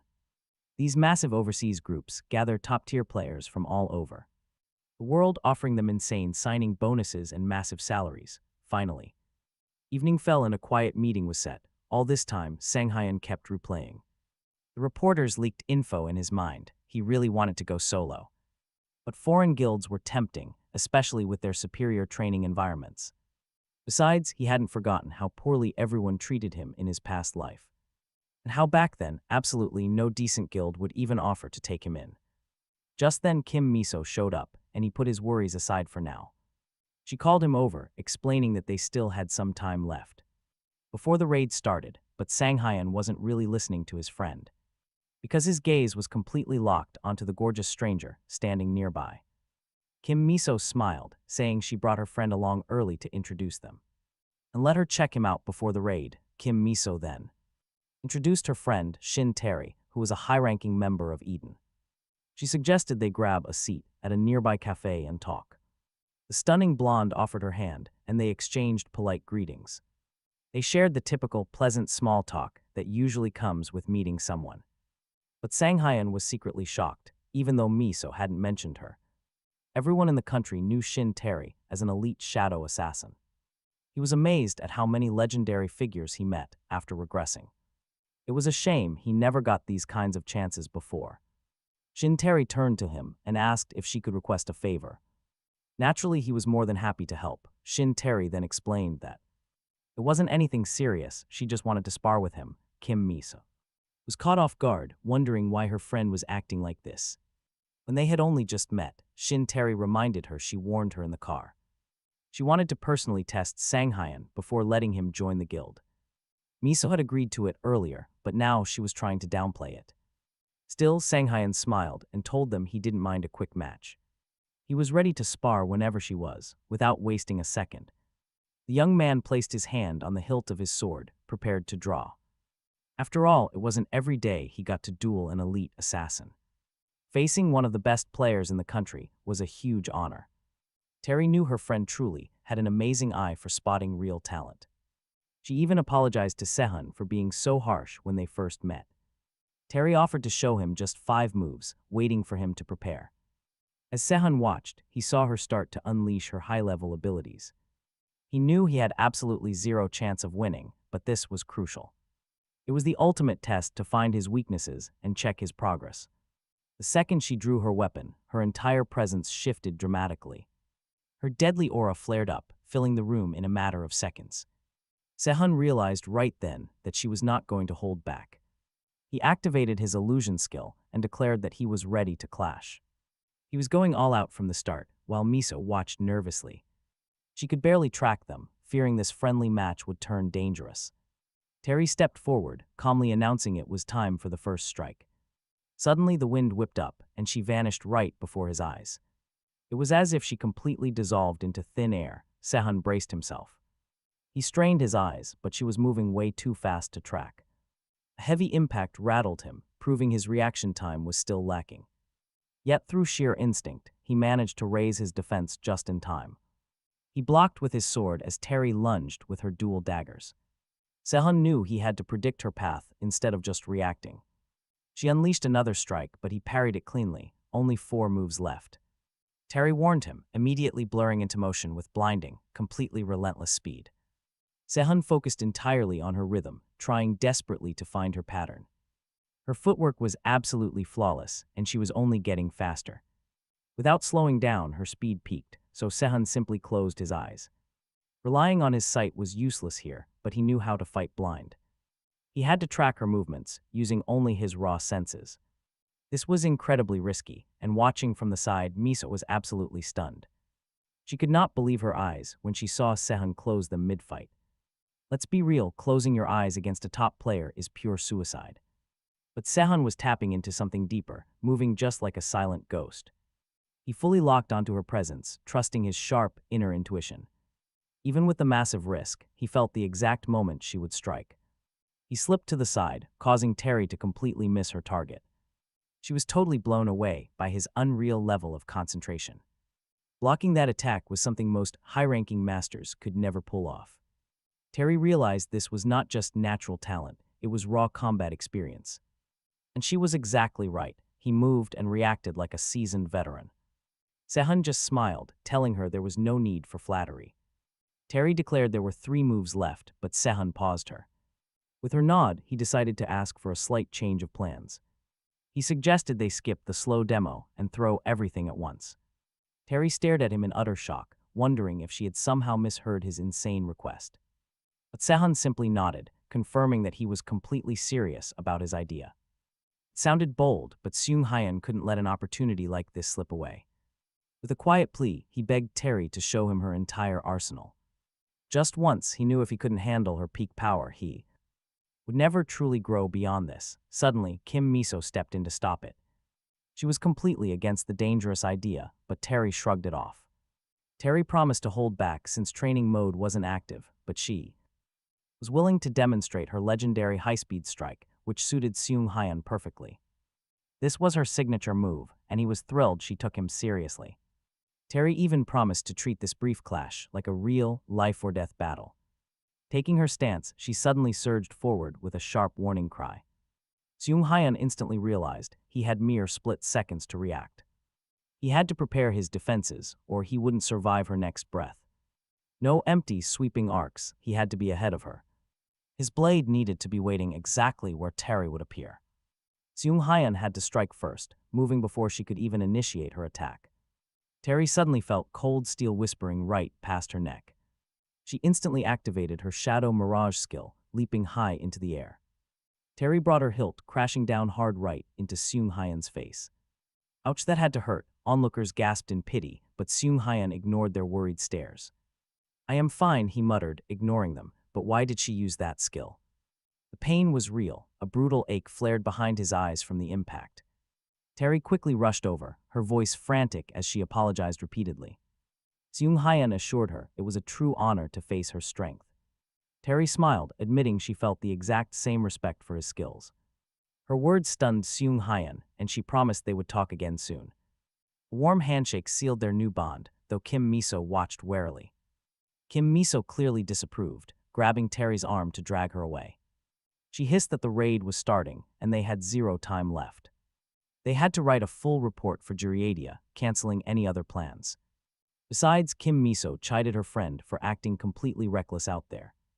Terry waved goodbye, wishing them luck on the upcoming raid. She asked them to send a message the moment they finished clearing. Defeat, Seung Hyan tasted it for the first time since returning to the past. If Terry had fought at full strength from the start, he wouldn't have survived, not for a second, but his path was finally clear. As she departed, Terry cast a lingering, highly intrigued look back at him. Seung Hyan took it as a direct challenge to surpass her legendary blade. Soon the main raid party gathered near the dark, unidentified dungeon gate. Located near Chunui Station, this zone was a complete and deadly mystery. Only Kim Miso knew everyone, and she quickly stepped up to introduce them. She gestured to a young man and a girl standing nearby in the crowd. They would be joining her and Seung Hyan to clear this uncharted territory. Seung Hyan introduced himself with a warm, genuine smile. He felt incredibly lucky. They had some seriously cool allies on their side. Their new fire mage, Park Tisu, nodded with a confident, burning gaze.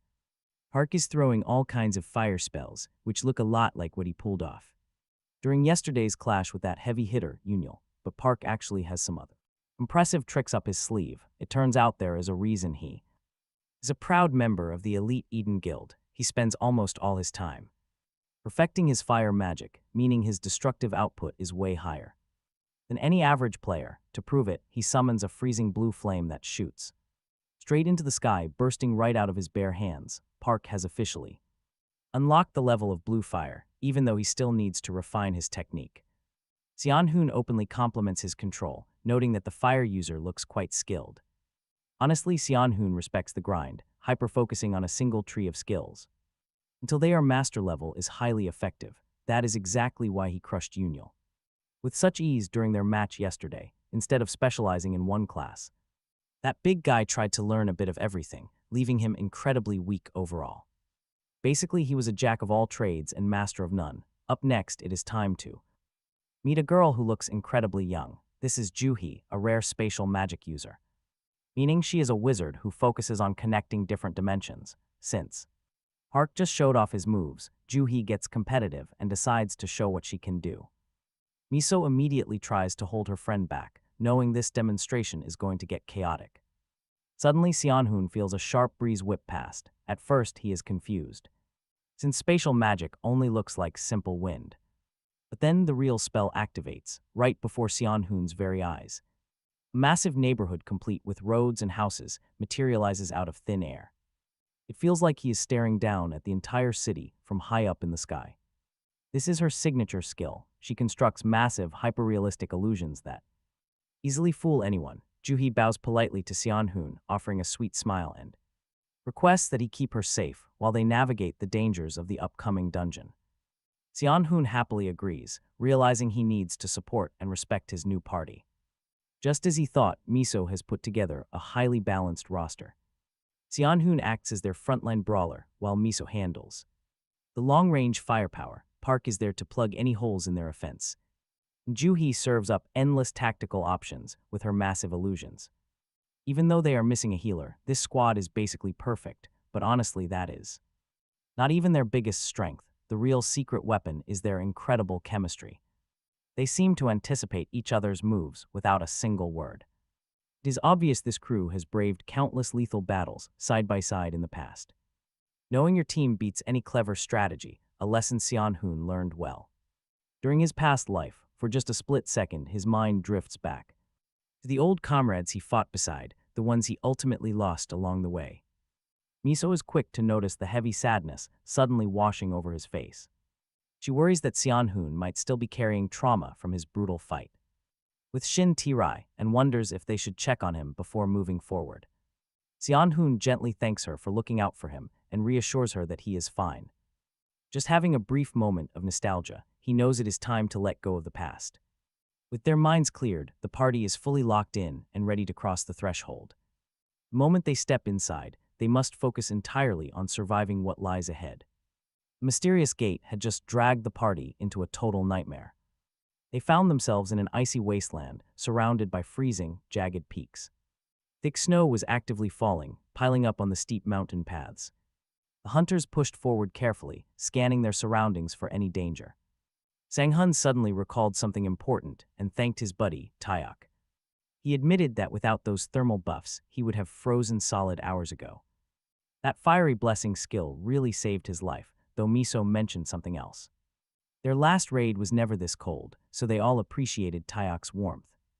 While enjoying the warmth, Miso asked if Sang-hun brought any other weapons. She wondered why he only used his giant sword, and Sang-hun quickly explained. He replied that this specific raid required a much more mobile combat style. So he picked something lighter, leaving Miso shocked by his multi-weapon mastery. Usually a swordmaster sticks to just one blade, but Sang-hun admitted something. He wanted to switch weapons from the start, but was too lazy to explain. Miso was about to ask Juhai another question when a sudden noise stopped her. A deafening roar echoed, and a massive, one-eyed goblin blocked their path. The party instantly froze in their tracks, but Miso quickly barked out orders. They had to stick to the plan, and Juhai knew exactly what to do. She immediately cast her spatial illusions as the giant beast charged forward. A sudden, powerful blast cut the monster off right in its tracks. Sang-hun and Miso readied their weapons, flanking the beast from behind. Miso waited for his signal, letting him take control of the battle. This was exactly what Sang-hun wanted, and he smirked in approval. He told her to provide covering fire while he handled this giant solo. By now, the monster realized they were closing in from behind. Taeyok immediately unleashed his glowing blue flames, aiming for the target. The burning blast surged straight toward the giant's face, catching it off guard. The beast stared in shock as the flame slammed directly into its face. At that exact moment, Sang-hun lunged forward to close the distance. Meanwhile, Miso kept her distance, drawing her bow string tight. Sang-hun exploited the blinded giant, letting loose a devastating barrage of arrows. The brutal assault left the giant monster looking like a heavily shredded pincushion. Right on cue, it was Juhai's turn to leap into the fray. Her illusion manifested perfectly while the goblin charged blindly toward Sang-hun. The monster reached out with a massive fist, trying to crush him instantly. At the very last second, the giant slammed its palm down with crushing force. Shards of rock and ice exploded outward as the monster smirked in triumph. It assumed he was crushed flat underneath. But Sang-hun was absolutely fine, having already materialized right behind his opponent. He leaned in and whispered directly into its ear, "Did you really think you won?" Taeyok and Juhai immediately prepped their magic, ready to unleash another devastating attack. Sang-hun activated his signature demon strike, locking the massive beast in place. The giant stood frozen, and Sang-hun wasted zero time finishing this fight. With one fluid and brutal swing of his heavy sword, he cleanly decapitated the monster. It happened so fast that both Taeyok and Juhai could only stare in shock. Unable to move or react, Sang-hun finally jumps down, casually mentioning he actually had to try a little. But instead of praise, the overpowered swordsman gets hit with a wave of complaints. After all, ending the fight instantly was never part of their plan. When mapping out the strategy, nobody expected him to pull off a one-shot kill. Sang-hun rubs the back of his neck and apologizes for going completely rogue. But Miso speaks up, tells him not to worry, it was unreal. This was the exact jaw-dropping skill she had warned her friends about. Miso admits she had the exact same stunned reaction the first time she saw him fight. And the craziest part, Sang-hun was not even using his full strength yet. Hearing this, Sang-hun figures he might have to show off a bit. Honestly, he does not even get why Miso is hyping him up so much. Still, their chemistry is smooth, shockingly good for a brand new party. Still, their coordination is shockingly good for their very first run together. This is exactly what seasoned veterans look like in action.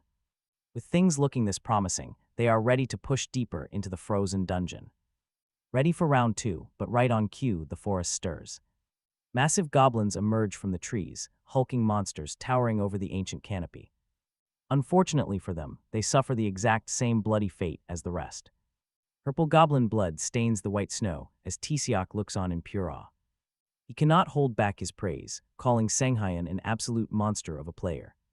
He is easily the greatest swordsman the support mage has ever teamed up with. Sang-hun flushed. He was actually quite embarrassed by the huge praise. Miso chuckles and tells him he better get used to the spotlight. Honestly, they do not even need magic, since their swordsman carries the entire frontline. This lets Taeyok spam his abilities freely, which has him completely thrilled. Usually, parties without a top-tier swordsman have to rely heavily on support magic. But finding a reliable caster is easier said than done in this business. To shift the focus, Miso asks a quick question. She asks Sang-hun what kind of insane skills he was actually using. She thought she had seen it all, but this guy is on another level. He keeps doing it. Sang-hun just constantly blows her mind. Suddenly, a massive, ground-shaking roar echoes through the entire frozen forest. The team instantly tenses, ready for whatever is heading their way. A massive horde of heavily armored orcs comes charging right at them. They are packing serious weapons, carrying giant axes and heavy clubs. Miso and Taeyok shout warning calls. Those are armed demon orcs. There is no time to plan a defense, since the beastly horde caught them completely off guard. Unleash everything. They need to stop this monstrous wave now. Miso tries to back away, but Sang-hun suddenly turns to Juhai. He asks her to open a portal directly to the leading demon orc. Miso yells out at him, "Stay back and focus on defense." Yet she can tell by his eyes that he already has a plan cooking. In times like this, she just has to trust this completely crazy guy. Miso barks a quick order to Juhi to do exactly what he asked. The massive demon closes in, raising his battle axe for a devastating blow. Getting ready to strike, Juhai activated her skills and opened the portal Sanghyan wanted. Without a second thought, the young man dashed straight into the portal. He activated his full charge skill. This powerful move let him instantly build up massive energy and launch himself forward, striking with crazy force. His teammates blinked, realizing Sanghyan had completely vanished from right in front of them. He had plunged right into the portal, accelerating like a rocket with his skill. With his speed maxed out, Sanghyan slammed straight into the giant monster's head. It was over in a flash. No one even saw it coming, not even the orc. The demon beast never saw his killer. He could only let out one final, desperate roar. Kim, Miso, and Park stood there, completely frozen in shock by the sudden destruction. They couldn't even begin to guess what kind of crazy skill he just used. Sanghyan just offered his team a bright, cheerful grin. He was absolutely thrilled. His wild plan had actually worked out. Later, as the party kept moving forward, Kim Miso pointed out that while it was a mobility skill, she had never seen such power. Sanghyan admitted he played a bit aggressively because he trusted his teammates completely. With a team like this, why play it safe? Suddenly, Juhai shushed everyone. She motioned for total silence, catching some weird, echoing noises up ahead. The party carefully crept to the edge of the rocky cliff, lying flat to peer down. And there it was, they had finally reached their main target. Down below in the deep snow, a massive beast was sleeping, snoring loudly. Meet the mid-boss of this zone, Cerberus of the Ice Hell. Kim Miso warned the guys that they lacked critical intel on this giant beast. She suggested setting up escape portals, but Sanghyan already had a plan ready. He wanted to open up with his devastating rainfire skill right away. The young man had unlocked a unique passive effect that made this moment perfect. Inside this dark dungeon, the nighttime buff was about to change the entire game. It granted him insane recovery speed during the dungeon night cycle. His movement speed and power would skyrocket while freezing nearby monsters solid. It was an absolute cheat code. They had to act fast, but then Kim Miso noticed that Sanghyan wasn't even paying attention to her words. He just stood there with his eyes closed, looking completely spaced out. When Kim asked what he was doing, Sanghyan slowly opened his eyes. He calmly declared he was ready to fight, wearing a pretty unsettling expression. His team immediately got a bad feeling. You just know things are going wild. They desperately wanted to know what his actual strategy was this time. But Sanghyan didn't want to waste precious time explaining his moves. He simply told them to watch closely, and they would see soon enough. No one wanted to argue, but they still wanted some kind of warning. Unfortunately, time had officially run out as the full moon finally broke through. To trigger his special ability, Time of the Dog and the Wolf, he needed the moon. If it was hidden behind clouds, the skill's power would cut in half. Quickly apologizing to his teammates, Sanghyan muttered that he had to go. There was no time left. He launched himself straight at the mid-boss. Dropping down right next to Cerberus, the massive three-headed wolf instantly snapped awake. It growled menacingly, but Sanghyan already knew exactly what he had to do. It is always easier to ask for forgiveness than permission, so Sanghyan did not wait. He chose to bypass his team completely to fight Cerberus solo. Sanghyan stared up at the horror, a three-headed monster with dripping jaws. Massive horns crowned each hideous head while drool pooled below. Only Miso kept her cool. She quickly warned the rest of the party to be ready to back him up. Meanwhile, Jai stood completely frozen, unable to look away from this strangely quiet beast. For some strange reason, Cerberus was not attacking the lone challenger, making Miso watch closely. She realized Jai was right. Perhaps the massive beast was simply sizing up its opponent. But that made no sense because this beast was normally known to be incredibly hostile. In their previous encounter, the monster had charged instantly with pure, mindless rage. The team felt completely baffled by this. They kept their eyes on the foe, preparing themselves for a sudden clash. But Miso suddenly noticed his posture was not aggressive at all. The giant dog was not preparing to attack at all. Instead, the terrifying beast slowly lowered its massive frame to the ground. It bowed down submissively because the hell beast recognized a far superior power in him. A total plot twist, the massive beast completely surrendered to him. The terrifying guardian was acting like a giant, highly obedient puppy right in front of him. Sanghayan moved in quickly. Minutes later, a glowing notification popped up on screen. The system soon confirmed that Cerberus of the Icy Hell had been officially defeated. Yet Sanghayan felt a sudden pang of guilt about the whole thing. Killing a beast that had fully surrendered felt incredibly wrong. But without this final blow, they could never move forward. After taking down the submissive boss, he unlocked a highly unique new title called Astrenga here. This extremely powerful title allowed him to drastically reduce the cooldown times of any skill. Sanghayan immediately applied this massive reduction directly to his stamina recovery. By this time, the other players had finally reached him. Kim Miso marched straight over to him, looking absolutely furious about his reckless solo play. He really hated being interrupted while managing his new status windows. Suddenly, a bright light flashed and a rare magic stone appeared. This unexpected loot drop made the young man pause to consider a very serious problem. He had never actually discussed how they would divide any of the treasures. Playing solo for such a long time had caused him to make a pretty massive mistake. He instinctively tried to claim the item, completely unwilling to share it. But Kim Miso quickly assured him that the reward was entirely his. Since he defeated the beast entirely on his own, the rare reward belonged to him. He thought this was fair, but wondered what the rest of them believed. Would they raise any major objections? Surprisingly, none of the other players minded at all. They all agreed the soul fighter deserved every bit of the loot. After all, they had not contributed even a single point of damage to this fight. Sanghayan thanked them, but he internally noted a highly crucial lesson. He needed to fix his selfish habits before they caused real friction. Assuming the loot was always his first was a dangerous habit he needed to break fast. With the matter resolved, the others gave him some space.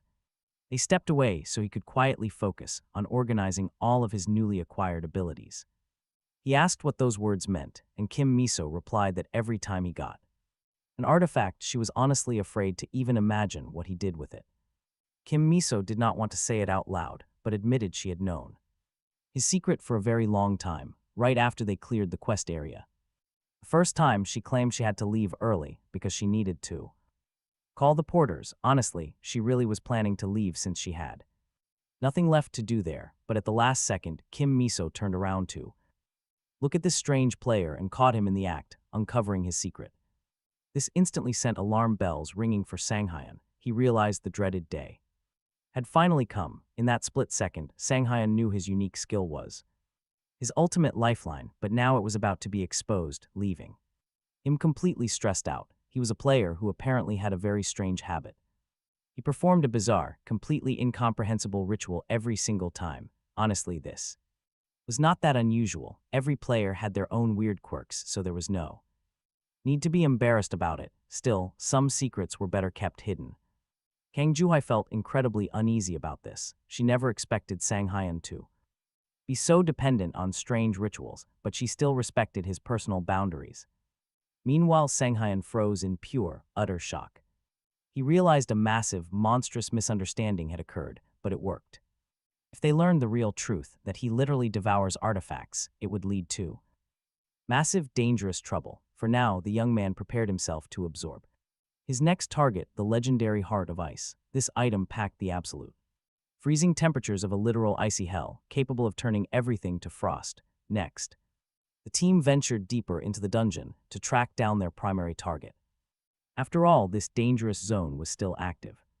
Kang Juhai conjured a magic portal, telling them it was their last hope. Kim Miso thanked the girl, praising her outstanding work on keeping them all safe. Thanks to these gateways, the entire team managed to survive without a scratch. Sanghayan also expressed his deep admiration for her illusion magic and thanked her warmly. Even though Kang Juhai had followed his instructions perfectly, she still had serious doubts. She was not sure this risky plan would actually work, piling up all those defeated monster corpses seemed highly unpredictable. Honestly, there was absolutely zero guarantee that the main dungeon boss would actually show up to feast on his fallen comrades. Sanghayan urged his teammates to trust him. The clever young man was absolutely certain this beast would devour any meat in its path. They just needed to wait. Naturally, the burning question immediately arose: how on earth did he know this? Where did he even get this highly specific intel? Fortunately, Sang Hyun was saved from answering. He quickly instructed Taeyok to light the signal fire to lure the final boss out. The team went into hiding, waiting in silence. Honestly, the waiting is torture. That quiet wait is where dangerous doubts start creeping into your mind. Sang Hyun quietly reassured the squad, saying the passing time did not matter. The final boss would eventually take the bait at any second, and right on cue. A deafening roar suddenly echoed through the cavern, luckily for the tense team. The regional boss had finally arrived. Kim Miso immediately barked out orders for everyone to stand ready and execute their original tactical plan. With the plan ready, the colossal beast looked truly massive, its snout alone.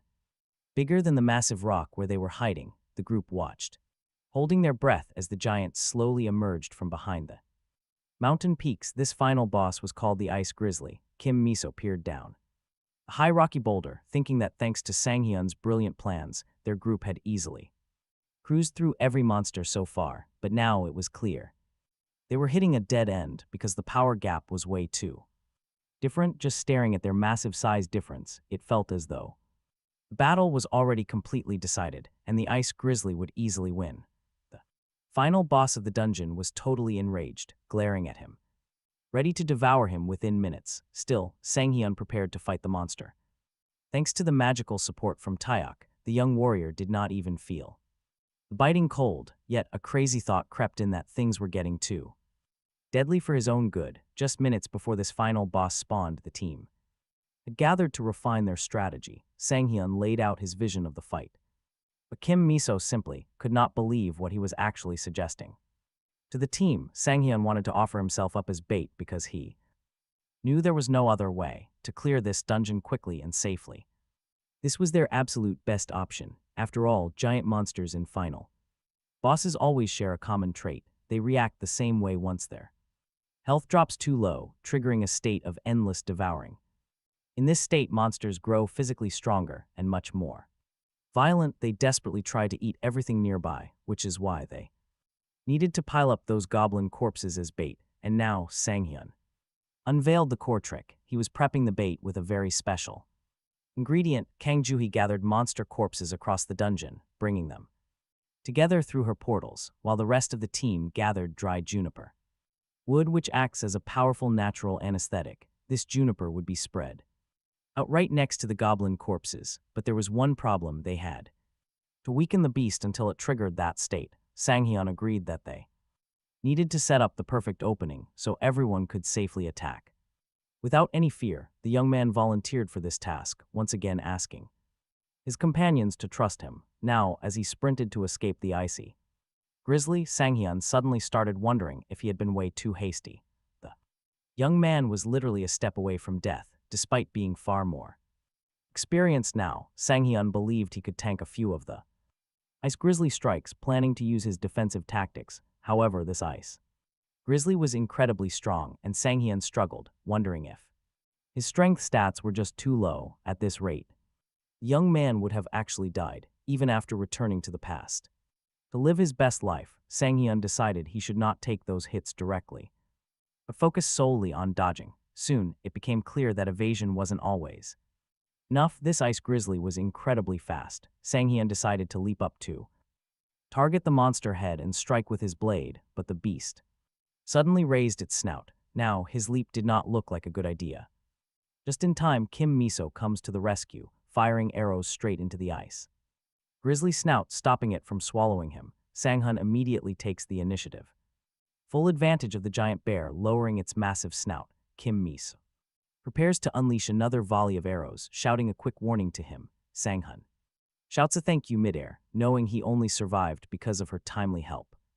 Now Sanghyun triggers his full charge skill. This is his absolute favorite. He charges forward, slashing the giant Ice Grizzly repeatedly with his sword. Instantly, the fresh wounds begin to freeze over. The grizzly is getting completely frozen solid by the full charge effect. Sanghyun is absolutely thrilled with how this turned out. He got this freezing ability from the Ice Heart, blending it beautifully with his full charge. It was a huge gamble, but the crazy combination actually worked. Watch this. Following his successful moves, Sanghyun feels his confidence surging back. He claims his time has finally come. He drives his blade deep into the shivering body of the ice grizzly. The final boss is furious now. Frozen chunks lock its limbs and blood gushes from its leg. Seizing this golden opportunity, Sang-hun prepares to unleash his devastating demon. Strike skill right as Magutak leaps in to join the raging battle. The young mage summons his most destructive wave of intense fire energy. This skill, a roaring blue fire flamingo, threatens to completely incinerate everything. In its path, Sang-hun barely dodges the explosive heat, the ice. Grizzly takes massive damage, sent flying a huge distance from the sheer impact of the blow. The mage's destructive power is unreal. Sang-hun silently thanks his ally, confident they have finally pushed the boss below its health threshold.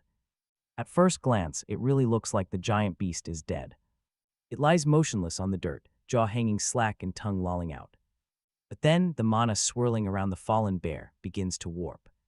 It snaps its bloody jaws shut and unleashes a deafening roar. It sounds like a bomb exploding right next to Sang-hun. He finally gets confirmation of their success. Their plan actually worked. The grizzly is entering a state of ravenous devouring. Things were going too smoothly anyway. Kim Miso keeps her eyes locked on the beast. Something feels deeply wrong. Suddenly, it starts consuming everything in sight, its eyes glazed with an absolute wild frenzy.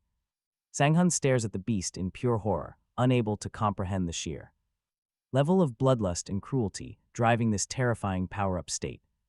This was supposed to be Kang Joo-hae's cue to join the fight. Instead, the boss has transformed into a total nightmare. Kim Miso panics, wondering where the girl is and why she hasn't initiated her phase of the plan, since keeping Sang-hun alive against this frenzy is going to be brutal. Taesuk mutters that she is still preparing. Sure enough, Kang Joo-hae stands right before her newly forged portal, chanting some cryptic magic. Kim Miso urgently asks if she will finish the spell in time. But Taesuk has no real answers. Honestly, he is trying his absolute best not to imagine the worst-case scenario. Right now, everything depends on whether Sang-hun can survive this relentless beast until she finally steps in. He abandons all thoughts of attacking, purely focused on surviving for just a bit longer. He lacked the strength to even run away from that ferocious monster. Seung-hun knew that if Kang Joo-hae was not ready, he would die instantly. This was it. Everything would be decided right here, in this room. Dodging was out of the question. Seung-hun had to accept the fight. He resolved to strike directly. At that exact moment, the young man activated his psychedelic skill. Suddenly, a massive portal began to form and the girl called out that she was ready. Kang Joo-hae prepared herself to begin the deformation. It remained unclear how this would affect the fight, but the massive ice grizzly was already diving to swallow Seung-hun. The space twisted wildly. In an instant, the young man lost control. Other players rushed over to Kang Joo-hae, who was sitting down, exhausted on the frozen ground with her eyes tightly closed. They worried for her safety, but she whispered she had only used too much mana. Seung-hun stood frozen. Death had come incredibly close to him this time. Watching the final boss greedily devouring the goblin corpses, he realized he could have easily ended up inside that bottomless, merciless mouth. The giant beast was now heavily drugged by the Snow Mountain juniper. This was the exact narcotic effect the party had been hoping for. The team let out their built-up emotions, hugging each other with tears of relief. And just like that, the massive bear finished gorging itself on the poisoned bait. It slowly rose to its full height, bleeding heavily but remaining terrifyingly fierce. However, its fearsome, murderous stance did not last very long at all. Its eyes rolled back into its head, and victory was officially declared. The massive boss collapsed, sending heavy chunks of ice and stone flying everywhere. A system notification popped up confirming the Ice Hell Gate was fully cleared. Kim Miso quietly admitted that the group relied on Seung-hun too much. Though it bothered her, Seung-hun insisted he had given them no choice. But now, the absolute best part of clearing a dungeon was starting. Seung-hun received a notification that his level had shot up significantly.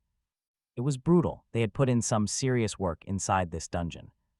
Despite all the close calls, everyone did amazing. Seung-hun thanked Miso again. He thanked her for trusting his strategy. She noted that she also found her own limits, making it worthwhile. Seung-hun smiled at her words. He said he would count on her help again for their next run. While he usually preferred solo raids, he was genuinely grateful for their trust. Even so, Seung-hun felt he was nearing the end of his path. For now, the group could safely walk out of this dungeon portal. In his past, the young man had seen many tragic gate runs. The average survival rate of the high-reward dungeons he targeted was 90%. Since this raid included several non-professionals, that rate felt incredibly high. Yet despite that high statistic, danger was always waiting around the corner. In these deadly gates, there are countless ways to suddenly lose your life. Let's be honest, someone always ends up in that statistical 10%. You can never predict who will land on that tragic list next. In this line of work, death is always a breath away. Sure, leveling up is great, but keeping people alive is the real priority. By working with his new guild, Sanghyun certainly did not earn as much cash as a solo run, but everyone made it out alive. Right then, a system alert popped up with the long-awaited rewards. The players held their breath, completely clueless about what they would get. Suddenly, a massive red fireball materialized right in front of them. It was a special first clear bonus, and Sanghyun was thrilled to receive it. The moment a player touches this special prize, they get their reward. So Sanghyun reached out his hand toward the glowing flame. Suddenly, another hand gently brushed against his. The goddess of luck had arrived. She whispered that the young man was finally about to witness her true, godlike authority. Sanghyun was highly intrigued, incredibly eager to witness the true strength of this sweet-smiling goddess. Things were getting way more exciting, and he felt a surge of anticipation. With a confident grin, Sanghyun boldly reached directly into the flame. An alert popped up. Player Sanghyun had received a unique artifact. This was no ordinary item. He got to pick one from a rare list. While he hoped for something decent, he never expected a unique grade artifact. Just sorting through the options felt as exhausting as clearing the entire dungeon. But then an incredible system message popped up, thanks to his patron goddess. The chosen weapon would unlock a hidden effect that he could absorb later. This was a brilliant bonus built into his contract with the goddess. To celebrate, she playfully asked Sanghyun to start calling her his big sister. She wanted him to address her as Goddess Nuna from now on. Since the other players were distracted by their own screens, Sanghyun quietly finalized his selection, hoping nobody noticed his insane hidden bonus. He could barely believe his fortune, having never held such massive power before. Deciding to skip any modesty, he locked his sights on a massive two-handed sword. He had wanted a legendary weapon like this for ages, and now it was his. The Battle Spirit's greatsword was a truly unique and top-tier artifact. It packed unbelievable raw strength, alongside a hidden blessing of the wind. Unique items always boasted the most absurd, broken stats in the game. Sanghyun resolved to make this his main weapon and grabbed the hilt. But the moment he gripped it, the weapon felt almost monstrously heavy. He could barely keep his arms straight while trying to lift it. He stood there completely baffled by its weight and lack of active effects. Scanning the weapon description, he looked for the missing lightning element. It turns out that using high mana triggered a severe stat penalty. This penalty basically nerfed the lightning damage. Talk about a scam. Seeing his blank expression, Kim Miso walked over to ask what was wrong. Sanghyun quickly brushed it off, claiming he just secured some awesome loot. Meanwhile, the rest of the guild members were absolutely thrilled with their rewards. Everyone obtained great gear, perfectly tailored to their respective combat classes. And they knew this haul was entirely thanks to Sanghyun's hard carry. When he tried to play it down, Kim Miso told him to cut the modesty. They all knew they owed their massive bonuses to him, plain and simple. She explained that the team had talked things over and reached a decision. Everyone agreed they should hand over their loot like the boss monster carcass and magic stones to one person.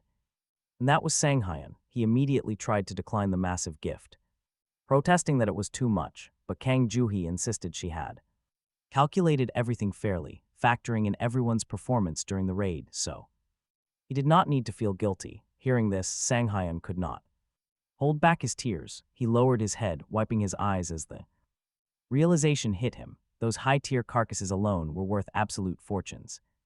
And adding the rare drops meant an insane payday. The others watched. Deeply moved by his tears, they assumed he was crying from pure gratitude. And overwhelmed, meanwhile, Sanghyun was secretly calculating the massive profits, totally thrilled.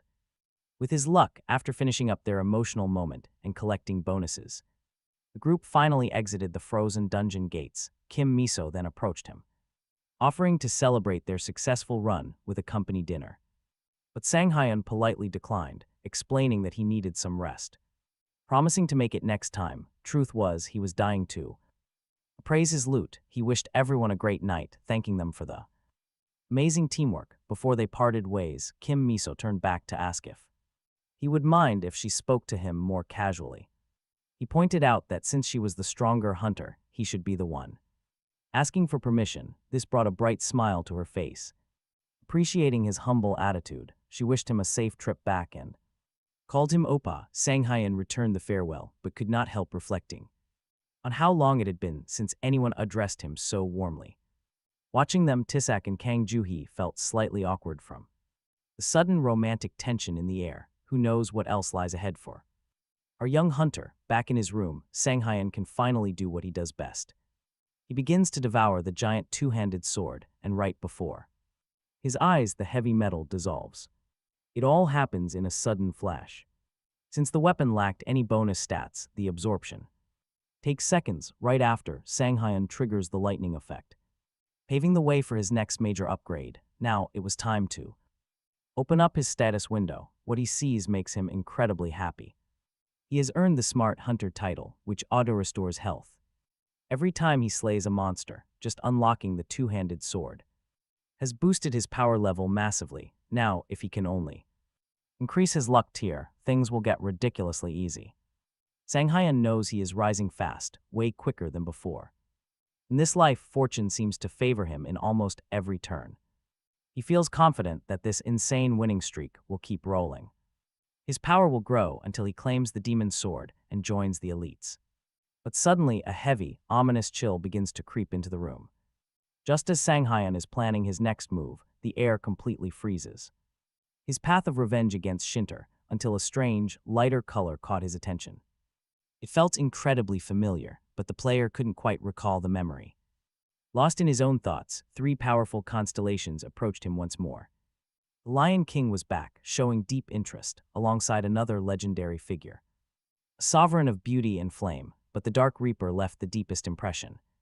This terrifying goddess wanted Sanghyun for herself, believing he belonged to her. He had absolutely no idea how to react to these unexpected guests. But his patron goddess noted that several top-tier constellations had actually appeared. This meant his level was rising, and his potential was finally being noticed. He was becoming highly attractive to these gods, who sensed his growth. They clearly recognized his incredible talents now, which highly pleased Sanghyun.